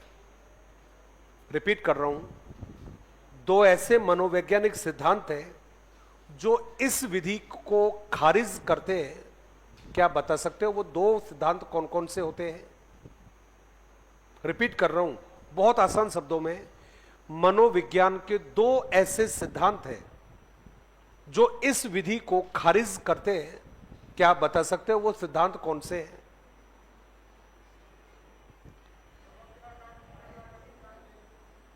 मस्त यार दोस्त, बहुत बढ़िया बताया दोस्त। क्या नाम है आपका? रवि। रवि, मजा आ गया यार, जोरदार जवाब। सुना आपने क्या कहा था इसने? क्या? कैसे? है ना? देखिए यही तो मजा है पढ़ाई करने का, शानदार जवाब आ जाए, दिल खुश हो जाता है। और भाई मेरे को तो बहुत मजा आता है जब इतने अच्छे प्रश्नों का जवाब आप इतने आसान तरीके से देते हो। तो मुझे लगता है कि यार दम है बात में, पढ़ाई कर रहे हो आप इन दिनों में। और जब ऐसे प्रश्नों पर जवाब नहीं देते हो, इसका मतलब है आपके कॉन्सेप्ट पूरी तरह से क्लियर नहीं है। इसलिए दिमाग को नचाइए, दिमाग को दौड़ाइए। NEP 2020 के अनुसार किसके ऊपर जवाब दिया है? 360 डिग्री के ऊपर। क्योंकि NEP 2020 में मूल्यांकन की एक नई तकनीक आपको बताई है, और वो तकनीक कौन सी है? 360 डिग्री पर इवैल्यूएशन होना चाहिए। 360 पर इवैल्यूएशन का मतलब है बालक की सभी क्षमताओं का आकलन होना चाहिए। ठीक उसी प्रकार से आपको भी दिमाग को पढ़ते समय उसको घुमाते रहना चाहिए ताकि हर टॉपिक को आपस में जोड़ा जा सके। ये कह रहा है कि विषय वस्तु का विभाजन करिए, लेकिन आपको मालूम है साहब गेस्टाल्ट वादियों ने तो तुरंत कह दिया है कि विश्लेषण से ज्ञान की समग्रता का अंत होता है। उन्होंने तो क्लियर कह दिया है कि ज्ञान विश्लेषण से नहीं मिलता है बल्कि सूझ से मिलती है, और सूझ अचानक से उत्पन्न होती है, उसके लिए विश्लेषण करने की आवश्यकता नहीं होती है। तो पहला जो सिद्धांत है वो तो गेस्टाल्टवादी है जो इसका विरोध करता है, और दूसरा जो है वो शायद आप नहीं पहुंच सकते वहां तक। क्यों? क्योंकि वो आपने पढ़ा नहीं है, इसलिए पढ़ते नहीं है, इसलिए मैं डायरेक्टली जवाब दे रहा हूं। उस व्यक्ति का नाम है, चाय पिलाऊंगा, आज नहीं फिर कभी, 2-5 दिन के बाद में यदि जवाब सही दे दिया तो उस व्यक्ति का नाम है जेरोम ब्रूनर। क्या नाम है? Jerome Bruner. बस इतना बता दीजिए कि जेरोम ब्रूनर ने ऐसा क्या कहा था जिसके कारण मैं आज आपसे यह कह रहा हूं कि भाई विश्लेषण जो विधि है उसकी आलोचना की है जेरोम ब्रूनर ने। बस इतना बता दो कि क्या कहा था उसने। ऐसा नहीं बता पाओगे क्योंकि आपने जेरोम ब्रूनर का थ्योरी नहीं पढ़ा। आपने पढ़ा या नहीं पढ़ा? हाँ या ना? सही बोलो, पढ़ा या नहीं पढ़ा? पढ़ा तो है, पढ़ा तो है, पढ़ा है या नहीं पढ़ा? पढ़ा या नहीं पढ़ा? तो कंफ्यूज है बेचारे, पढ़े तो है लेकिन अब ये कहे कि कैसे कहे, है ना? अरे कंफ्यूज मत होइए, आपने पढ़ा है केवल संज्ञानात्मक विकास, आपने पढ़ा है केवल एनेक्टिव, आइकॉनिक और सिंबॉलिक, आपने केवल पढ़ा है सक्रियता, अनुप्रतीकात्मक और प्रतीकात्मक, केवल आपने ये पढ़ा है। आपने नहीं पढ़ा जेरोम ब्रूनर के अधिगम का सिद्धांत। अब आपका फिर माइंड चकराएगा, अरे गुरुजी इसने क्या कह दिया अधिगम के बारे में, कहां कहा है इसने सीखने के बारे में। भाई साहब मैं तो शिक्षण विधियों में हमेशा पढ़ाता हूं उसको, और हमेशा पढ़ाता हूं इसलिए पिछली बार जब एग्जाम हुई थी 3rd ग्रेड की, मुझे बड़ी खुशी हुई थी। जिन्होंने शिक्षण विधि पढ़ी थी उनका एक प्रश्न सही हो गया था। कौन से वाला? अन्वेषणात्मक उपागम का जनक जेरोम ब्रूनर है। क्यों? क्योंकि इसने क्लियर कहा है कि भैया सीखने के लिए अन्वेषण का होना जरूरी है। इसने दूसरा जवाब दिया था कि सीखने के लिए विश्लेषण जरूरी नहीं है, सीखने के लिए अंतर्दर्शी जरूरी है। क्या जवाब है? फिर कंफ्यूज हो जाओगे। बोला विश्लेषण जरूरी नहीं है, विश्लेषण जरूरी नहीं है, क्या जरूरी है? अंतर्दर्शी जरूरी है। अब आप फिर कंफ्यूज करोगे, बोला गुरुजी ये क्या बीमारी है ये? भाई इंट्यूटिव कहते हैं इसको, और हिंदी में क्या कहा है? अंतर्दर्शी। क्या होता है अंतर्दर्शी या अंतर्दर्शी? आप फिर कहोगे आप ही बता दो। अंतर्दर्शी का मतलब होता है सहसा, सहसा को बोलते हैं अचानक रूप से उत्पन्न होने वाले विचार। ये तो वही वाली बात हो गई है। इसका मतलब ये तो सूझ है भैया, ये तो क्या है? सूझ है। अब कितनी बढ़िया बात कही थी जेरोम ब्रूनर ने कक्षा में सिखाते समय, टीचर को विश्लेषणात्मक चिंतन के स्थान पर बालकों को अंतर्दर्शी चिंतन करने के मौके देने चाहिए। उदाहरण के रूप में समझ लो, टीचर को कभी नहीं कहना चाहिए सोचकर बोलो, टीचर को कभी नहीं बोलना चाहिए सोच समझकर बोलो, टीचर को कभी नहीं बोलना चाहिए और सोचो और विचार करो, कभी नहीं कहना चाहिए। टीचर को क्या करना चाहिए? बालक के माइंड में, बालक के दिमाग में जो विचार स्वतः उत्पन्न हो रहे हैं, क्या कह रहा है मुझे बता दे एक बार पड़ोसी को। डार्लिंग मुझे पता होता है, मेरी नजर चारों तरफ घूमती है मेरी, मैं आंख ही आंखों को पढ़ लेता हूं कि कौन सी आंख को क्या कह रही है। 100%। इसलिए मुझे लोग कुछ भी नहीं कहते हैं। कोई ऐसे बात करता है, कोई ऐसे बात करता है, सब दिखता है, सब दिखता है, सब कुछ दिखता है। कई लोग टेबल के नीचे हाथ पकड़कर भी बात करते हैं, है ना? मैं कुछ नहीं बोलता हूं, मैं कसमें बातें खा रहे होते हैं। कई लोग नीचे से फोन को चेक कर रहे होते, दिखता है मेरे को यहां से। क्यों? क्योंकि यार मैंने उस्तादों से नहीं सीखा, मैंने उस्तादों से नहीं सीखा। जिंदगी में एक ही कमी रही कि कोई अच्छा उस्ताद नहीं मिला। जिंदगी में एक ही कमी रही कि हम किसी के शागिर्द नहीं बन पाए। खुशी भी है लेकिन, खुशी भी है लेकिन क्यों? कम से कम किसी की जेरोक्स तो नहीं है, इस बात की भी खुशी है। किसी की फोटोकॉपी तो नहीं है भाई। उस्तादों से सीखा होता तो उतना ही सीखते जितना उस्ताद को आता है। तो इसलिए मैं सबको देखता हूं, मैं लास्ट वाली लाइन में भी देखता हूं कौन किधर बातें कर रहा होता है, सब दिखता है यहां से खड़े होकर। तो ये मजे है यहां पर बैठकर खड़े होकर पढ़ाने का। हालचाल कैसे आप लोगों के? हालचाल कैसे आप लोगों के? बढ़िया है, अरे वाह। इसका मतलब मैंने 1 घंटे का रिव्यू बता दिया मैंने। कौन हाथ पकड़ के बात करता है, कौन फोन को नीचे लेकर बैठता है, कौन किसकी आंखों में आके झांक कर बात करता है, कौन ऐसे बात करता है, मतलब सब कुछ बता दिया मैंने। इसका मतलब है मेरे पास खबर जो है ना, वो खबर कैसी है? पक्की है। फिर चलिए आगे बढ़े फिर एक बार। तो ये जो लाइन थी आपकी, इसको वर्बली केवल ध्यान रख लेना कि विश्लेषण जो विधि है इस, क्योंकि पिछले जो 3rd ग्रेड का एग्जाम था उसने ये तो साबित कर दिया कि जरूरी नहीं है प्रश्न ट्रेडिशनल पूछे जाएंगे। ये तो क्लियर हो गया है बिल्कुल। मतलब कुछ प्रश्न नए आएंगे और नए प्रश्नों के लिए तैयार रहना है। विश्लेषण विधि के अंतर्गत 2 बातें ध्यान रखनी है। पहला जवाब है गेस्टाल्टवादी सिद्धांत इस विचार को अस्वीकार करता है क्योंकि विश्लेषण से ज्ञान की समग्रता नष्ट होती है। पहला जवाब।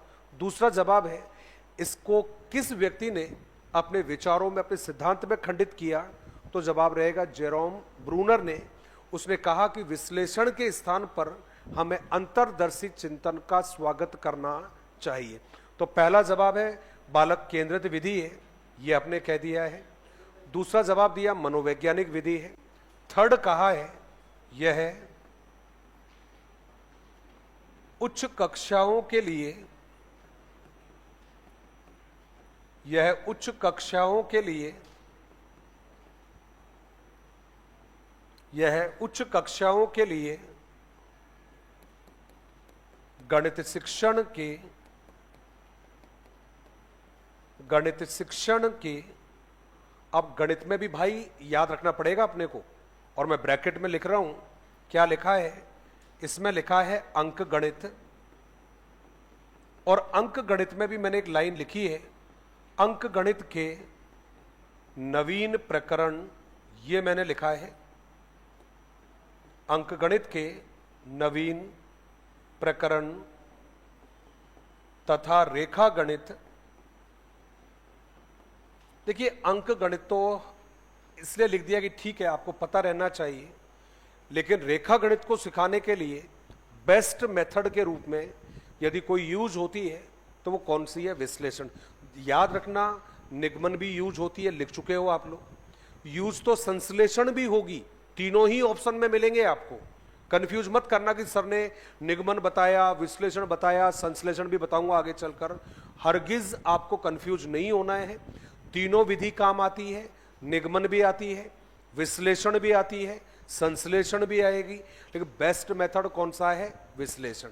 तो बेस्ट पूछा जाएगा, डायरेक्टली पूछा जाएगा कौन सी विधि अच्छी मानी जाती है, तो जवाब होगा विश्लेषण। तो आपने लिखा यह है उच्च कक्षाओं के लिए गणित शिक्षण की प्रभावी विधि है, यह आपने जवाब दे दिया है। पहला जवाब क्लियर है कि यह उच्च कक्षाओं के लिए गणित शिक्षण की प्रभावी विधि है।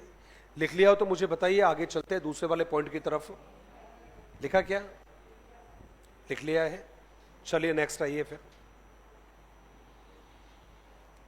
हमने सेकंड या जो अगला पॉइंट है उसमें लिखा है यह विधि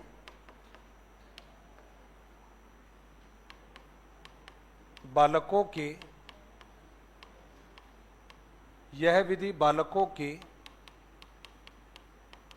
मानसिक शक्तियों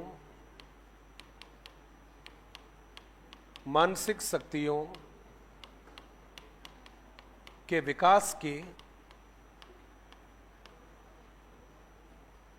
यह विधि बालकों की मानसिक शक्तियों के विकास की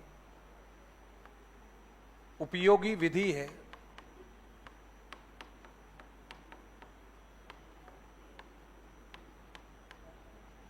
यह आपका जवाब है कि इसके लिहाज से यह उपयोगी विधि है। इसी में हमने लिखा है इससे बालकों में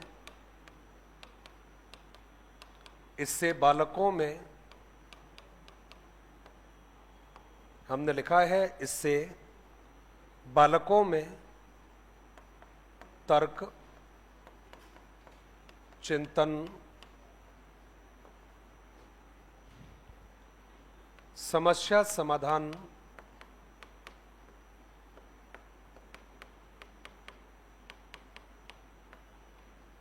तर्क लिखा है, चिंतन लिखा है, और उसके साथ में समस्या समाधान भी हमने लिखा है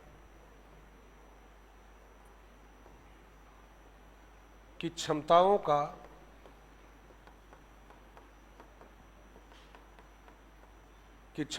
का विकास होता है। हमने लिखा है कि भाई इससे बालकों में तर्क, चिंतन, समस्या समाधान की क्षमताओं का विकास होता है, ये हमने लिखा है। नेक्स्ट लाइन में हमने लिखा है, और लिखा है साहब यह विधि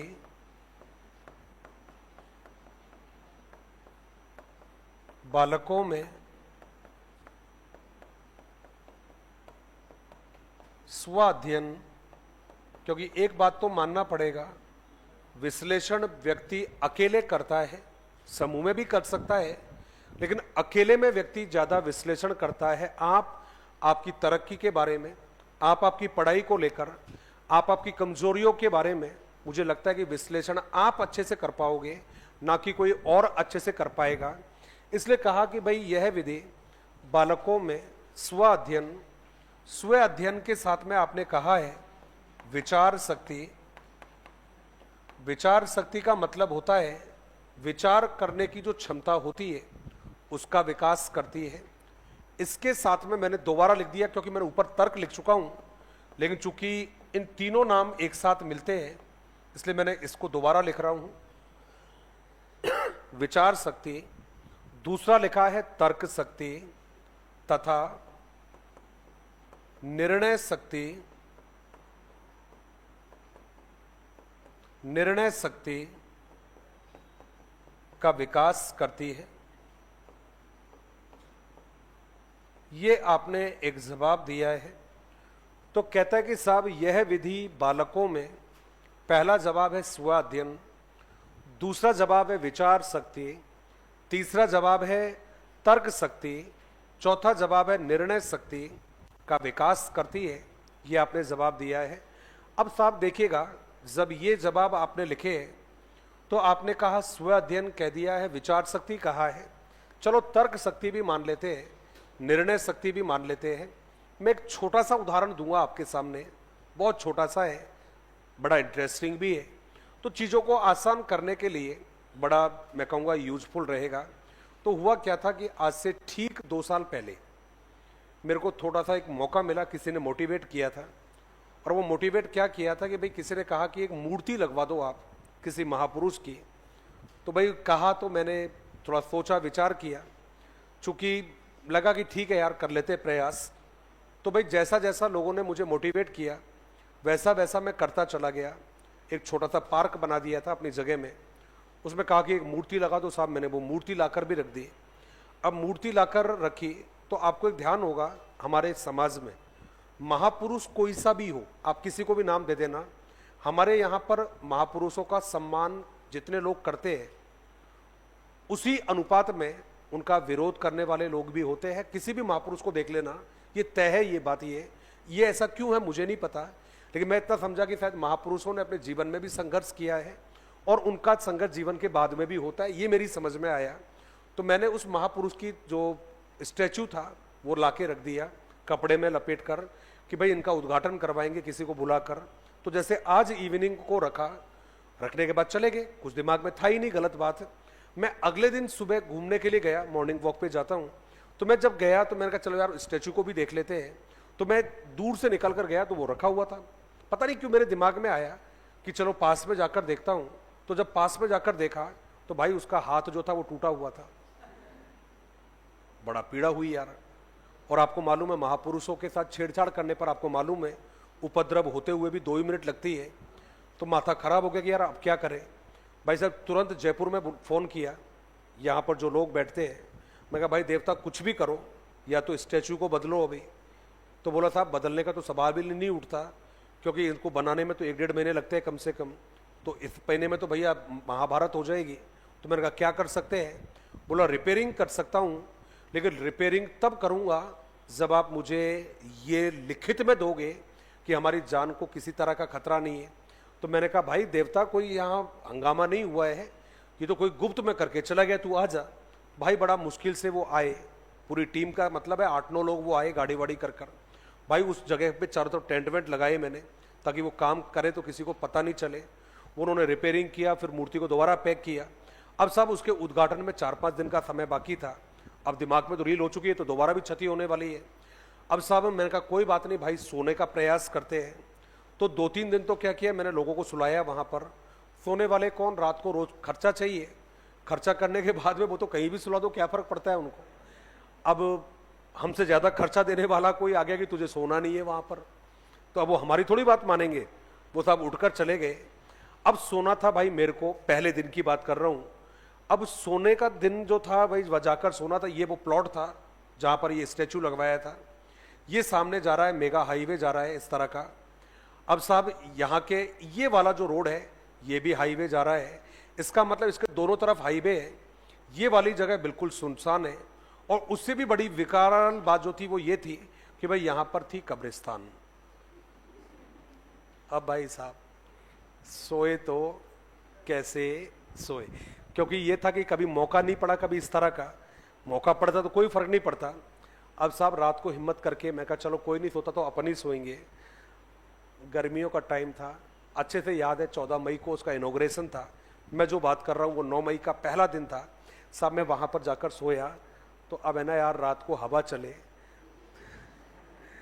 तो अब हवा चलती है ना तो यार वो पत्ते वत्ते तो झड़ते ही हैं इन दिनों में खूब सारे, तो वो पत्ते जब उड़ के आते तो आवाज करते हैं ना भाई, मैं तुरंत बैठ जाऊं, मैं देखूं आवाज किधर से हो रही है। कभी मैं गाड़ी की लाइट जलाकर बैठ जाऊं, कभी कार में जाकर बैठ जाऊं, नींद तो आती है ना यार। अब नींद आए तो तबीयत खराब होना स्टार्ट हो जाए। फाइनली मैं कहा नहीं सोऊंगा भी नहीं, कार में भी नहीं बैठूंगा, मैं यहीं पर बैठूंगा। अब मैं वहीं पर मोबाइल फोन की टॉर्च लेकर बैठ गया तो मेरे को कई घंटों के बाद में पत्ते उड़ते हुए भी नजर आ रहे थे कि हाँ पत्ते उड़ रहे हैं। दूसरा चीज जो बहुत ज्यादा डिस्टर्ब कर रही थी, बहुत भयानक आवाज जिसने सबसे ज्यादा दुखी किया था, कोई जानवर मरा हुआ पड़ा था। अब मरा हुआ जानवर था, वो कई दिन से मरा पड़ा होगा तो उसका केवल जो स्ट्रक्चर था केवल वो पड़ा हुआ था। अब आपको पता है कि भूखा प्राणी तो कुछ भी करेगा, तो जब कुत्ते भूखे मरते तो कोई बात नहीं, वो उसी के अंदर आकर प्रयास करते हैं। अब यार वो कुत्ते जब उसके अंदर फंस जाते हैं ना भाई 2 से ज्यादा, तो यार वो खड़खड़ खड़खड़ की आवाज आती है। अब वो उससे निकलने का प्रयास करते हैं ना भाई, तो कई बार तक उसका जो आधा स्ट्रक्चर है वो उन्हीं में फंस जाता है। तो भाई उसको लेकर ही भाग रहे थे वो। तो अब वो सीन भी मैंने देख लिया। तब मेरे को समझ में आया कि जो रात भर जो विश्लेषण किया उससे एक चीज तो समझ में आ गई थी कि एक तो घटनाओं का खुद अध्ययन करना चाहिए, सुनी सुनाई बात पर विश्वास नहीं करना चाहिए। दूसरा जवाब दिया कि जब स्व अध्ययन किया तो विचार भी दिमाग में बन गया था कि हर चीज डराने वाली नहीं होती, या सब घटनाएं डराए ये कोई जरूरी नहीं है। भाई तर्क शक्ति भी मेरे अंदर आ चुकी थी कि पहले चेक कर लो अच्छे से, उसके बाद में कुछ देखना, और लास्ट में निर्णय भी आ गया। उसके आगामी जो 4-5 दिन थे भाई साहब मस्त होकर सोया, रात को सोता था, सुबह नींद खुलती थी। दूसरे दिन भी डर तो लगा था, ऐसा नहीं कि एक दिन में भाग गया था, थोड़ा कम लगा था। तीसरे दिन और कम लगा था, चौथे 5वें दिन तो बिल्कुल भी नहीं लगा। आज तो बिल्कुल नहीं लगता, आपकी मर्जी है जब जहां ले चलो। इसका मतलब है कि सब विश्लेषण यदि करोगे तो खुद अध्ययन करोगे। दूसरा जवाब है विचार शक्ति भी आएगी, तर्क शक्ति भी आएगी, और निर्णय शक्ति का विकास भी होता है। अच्छी विधि है। अगला जो जवाब आपने लिखा, कहते हैं साहब यह विधि प्रतिभाशाली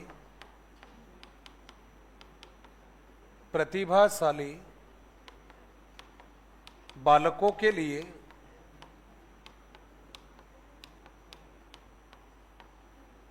उपयोगी होती है। ये आपने जवाब लिखा है और हमने क्लियर लिख दिया कि यह विधि प्रतिभाशाली बालकों के लिए उपयोगी होती है। क्यों भाई?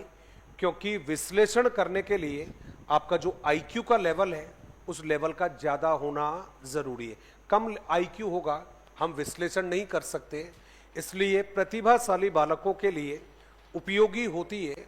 और यहीं पर लास्ट जवाब मैंने लिखा है, इसी में अटैच कर रहा हूं कि भाई यह विधि बालकों में वैज्ञानिक अभिवृत्ति का विकास करती है। अब वैज्ञानिक अभिवृत्ति का विकास करती है, इसका मतलब है अब जो व्यक्ति है वो वैज्ञानिक तरीके से ही सोचेगा। अब वो परंपरागत तरीके से नहीं सोचेगा। उसको हमने क्या नाम दे दिया है? वैज्ञानिक अभिवृत्ति। तो ये भाई इस विधि के गुण रहे हैं। अब इसके अवगुण भी है, और गुण यदि ईमानदारी से आपने पढ़े हैं, सुने हैं, और कॉपी में लिखे हैं तो मैं 100% कह सकता हूं कम से कम 3/4 ऐसे अवगुण हैं जिनको आप बैठे बैठे बता सकते हो। और यदि ऐसा है तो बताइए पहला अवगुण कौन सा होगा?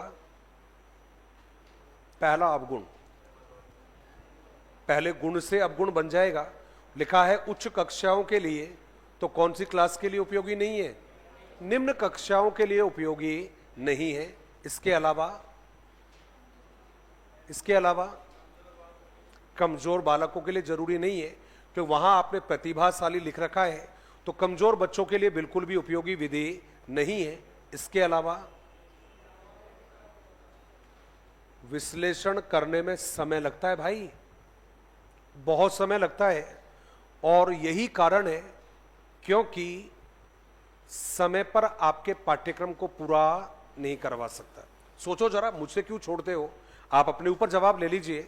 खूब सारा आपने कल्चर और ये क्या बोलते हैं इसको, जीके वगैरह काफी पढ़ा है आप लोगों ने, हिस्ट्री वगैरह काफी पढ़ा है, पॉलिटिकल साइंस वगैरह काफी पढ़ा है आप लोगों ने।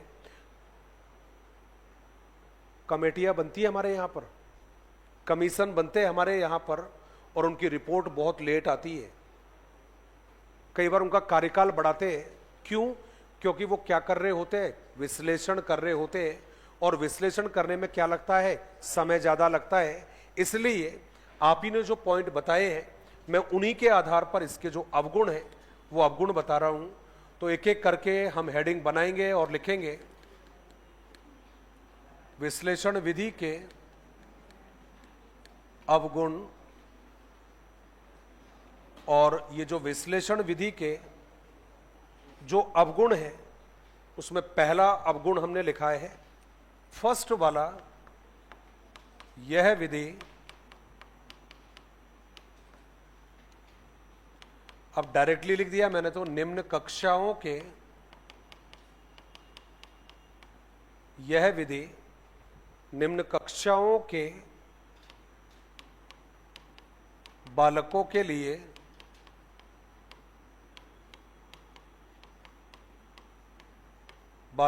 लिए उपयोगी नहीं है। ये तो बात भी सही है, ये तो आप भी जानते हो मेरे भाई। छोटी जो क्लास का बच्चा होगा, कम उम्र का जो बच्चा होगा, उसमें इतनी काबिलियत नहीं होती कि वो विश्लेषण कर सके, क्योंकि विश्लेषण करने के लिए आपकी मानसिक शक्तियों का परिपक्व होना जरूरी है। दूसरा जवाब लिखा है, और उसमें लिखा भाई यह विधि कमजोर लिख दिया है, और कमजोर के साथ में पिछड़े लिख दिया मैंने। हालांकि आप मंदबुद्धि भी लिख सकते हो। बालकों के लिए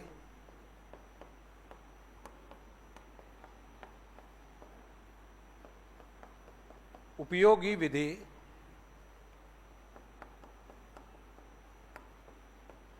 देखो, मैं एक बात जरूर बता दूं आप लोगों को, छोटे छोटे जो शब्द होते हैं ना भाई, बहुत बड़ी गलती करवा देते हैं। मैंने लिखा जरूर है, आपने भी लिख लिया है, लिखते समय आपने भी कोई ऑब्जेक्शन नहीं किया, किसी ने भी लिखा जरूर है कमजोर पिछड़े, लेकिन पिछड़े शब्द जो लिखा है जरूरी नहीं है कि शब्द सही हो, क्योंकि सही तो बनता है मंदबुद्धि।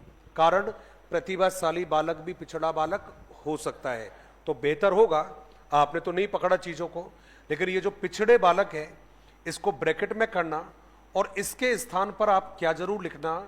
मंदबुद्धि जरूर लिखना, क्योंकि पिछड़ेपन के भी तो प्रकार होते हैं या नहीं होते भाई? होते हैं ना। पिछड़ेपन के क्या होते हैं? प्रकार होते हैं। कितने होते हैं? बालकों के शैक्षिक पिछड़ेपन को हम कितने भागों में बांट सकते हैं? 7, 5, 4। कौन कौन से?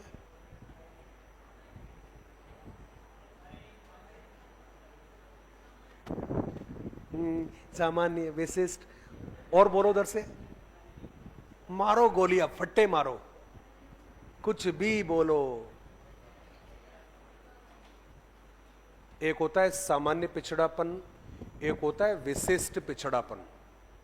ऐसे काम नहीं चलेगा। और मैं तो पहले ही कह चुका हूं भाई, टाइम पास करने बिल्कुल नहीं आता हूं। हर क्लास में हर बार प्रयास रहता है कुछ ना कुछ नया बताकर जाऊंगा। एक ही क्लास को 2 बार पढ़ोगे, दोनों क्लासों में वेरिएशन आएगा, क्योंकि पढ़ता हूं इसलिए। पिछड़ेपन को, बालकों के पिछड़ेपन को दो भागों में विभाजित करते हैं। एक होता है सामान्य पिछड़ापन, एक होता है विशिष्ट पिछड़ापन। सामान्य पिछड़ेपन का मतलब होता है जब एक बालक सभी विषयों में कमजोर होता है। एक बालक सभी विषयों में कमजोर होता है। एक बालक सामान्य बच्चों की तुलना में सभी सब्जेक्टों में कमजोर होता है, वो कहलाता है सामान्य पिछड़ापन। एक वो पिछड़ापन होता है जब कोई एक बालक बाकी विषयों में श्रेष्ठ होता है, किसी एक या किसी दो विषय में कमजोर होता है, उसको कहा जाता है विशिष्ट पिछड़ापन। जैसे कि एक बच्चा है जो हर सब्जेक्ट में 90%, 80% या 70% लेकर आता है, लेकिन एक सब्जेक्ट ऐसा है जिसमें 40% लेकर आ रहा है। ऐसा होता है नहीं होता है? होता है ना। इसका मतलब है ये बच्चा सामान्य पिछड़ा नहीं है, ये बालक कौन सा है? विशिष्ट पिछड़ापन है। इसलिए हमने जवाब दिया है कि यह विधि कमजोर और मंद बुद्धि बालकों के लिए उपयोगी विधि नहीं है। नेक्स्ट लिखेंगे और उसमें लिखेंगे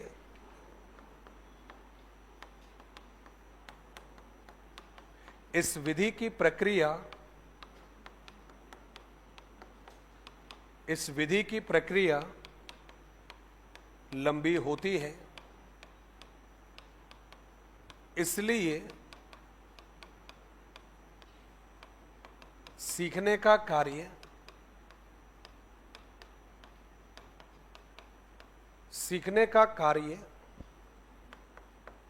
तुलनात्मक रूप से धीमी गति से चलता है। ये आपका जवाब है। इसलिए सीखने का कार्य तुलनात्मक रूप से धीमी गति से चलता है। अब शब्द तो यहां पर भी आ गया भाई, कौन से वाला? तो यह तुलना किससे कर रहे हो आप? संश्लेषण से कर रहे हो। अच्छा, कैसे कर रहे हो ये बताओगे क्या एक बार? क्योंकि यहां पर जटिल भागों को टुकड़ों में बांटकर अध्ययन करते हैं। संश्लेषण विधि में हम विषय वस्तु का विभाजन नहीं करते हैं, वहां पर टीचर बच्चों को डायरेक्टली निष्कर्ष बताता है। रिपीट कर रहा हूं, यहां विषय वस्तु को बांटा जाता है, लेकिन संश्लेषण में क्या होता है? डायरेक्टली बच्चों को निष्कर्ष बता दिए जाते हैं। इसलिए यहां पर सीखने का काम धीमी गति से चलता है और संश्लेषण विधि में सीखने का काम तेजी से चलता है। लेकिन दोस्त, जो आगमन में हुआ था वही यहां पर होगा। आगमन में बच्चा का ज्ञान स्थायी होता है, निगमन में ज्ञान स्थायी नहीं होता है।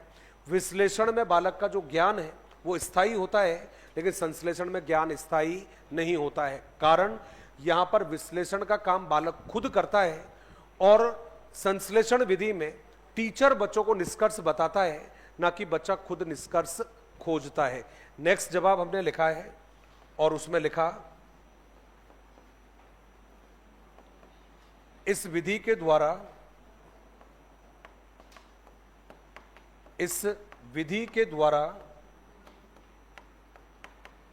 नियमित शिक्षण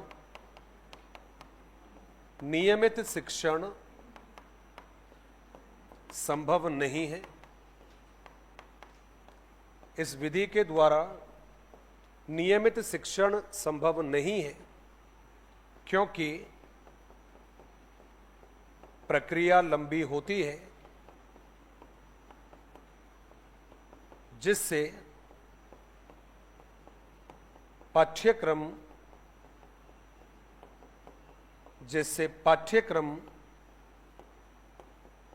को समय पर पूर्ण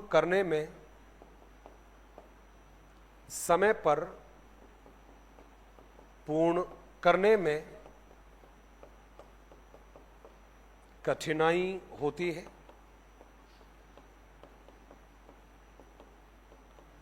यह आपका जवाब है।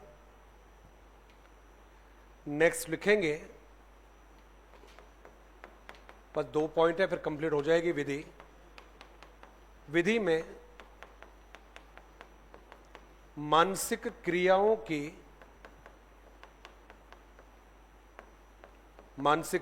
की प्रबलता होती है, जिससे कक्षा का वातावरण नीरसपूर्ण बनता है, नीरसपूर्ण बनता है। और लास्ट पॉइंट केवल लिखकर छोड़ देना, भाई सारे टीचर इस विधि का प्रयोग नहीं कर सकते। सभी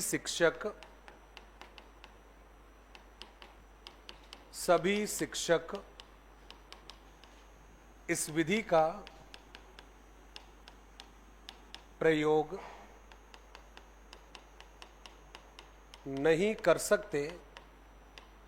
ये आपका जवाब है। सभी शिक्षक इस विधि का प्रयोग नहीं कर सकते, मतलब केवल वही टीचर प्रयोग करेगा जिसका आईक्यू लेवल ज्यादा होगा। कमजोर आईक्यू वाला टीचर इस विधि का प्रयोग नहीं कर सकता। धन्यवाद। जय हिंद, जय भारत।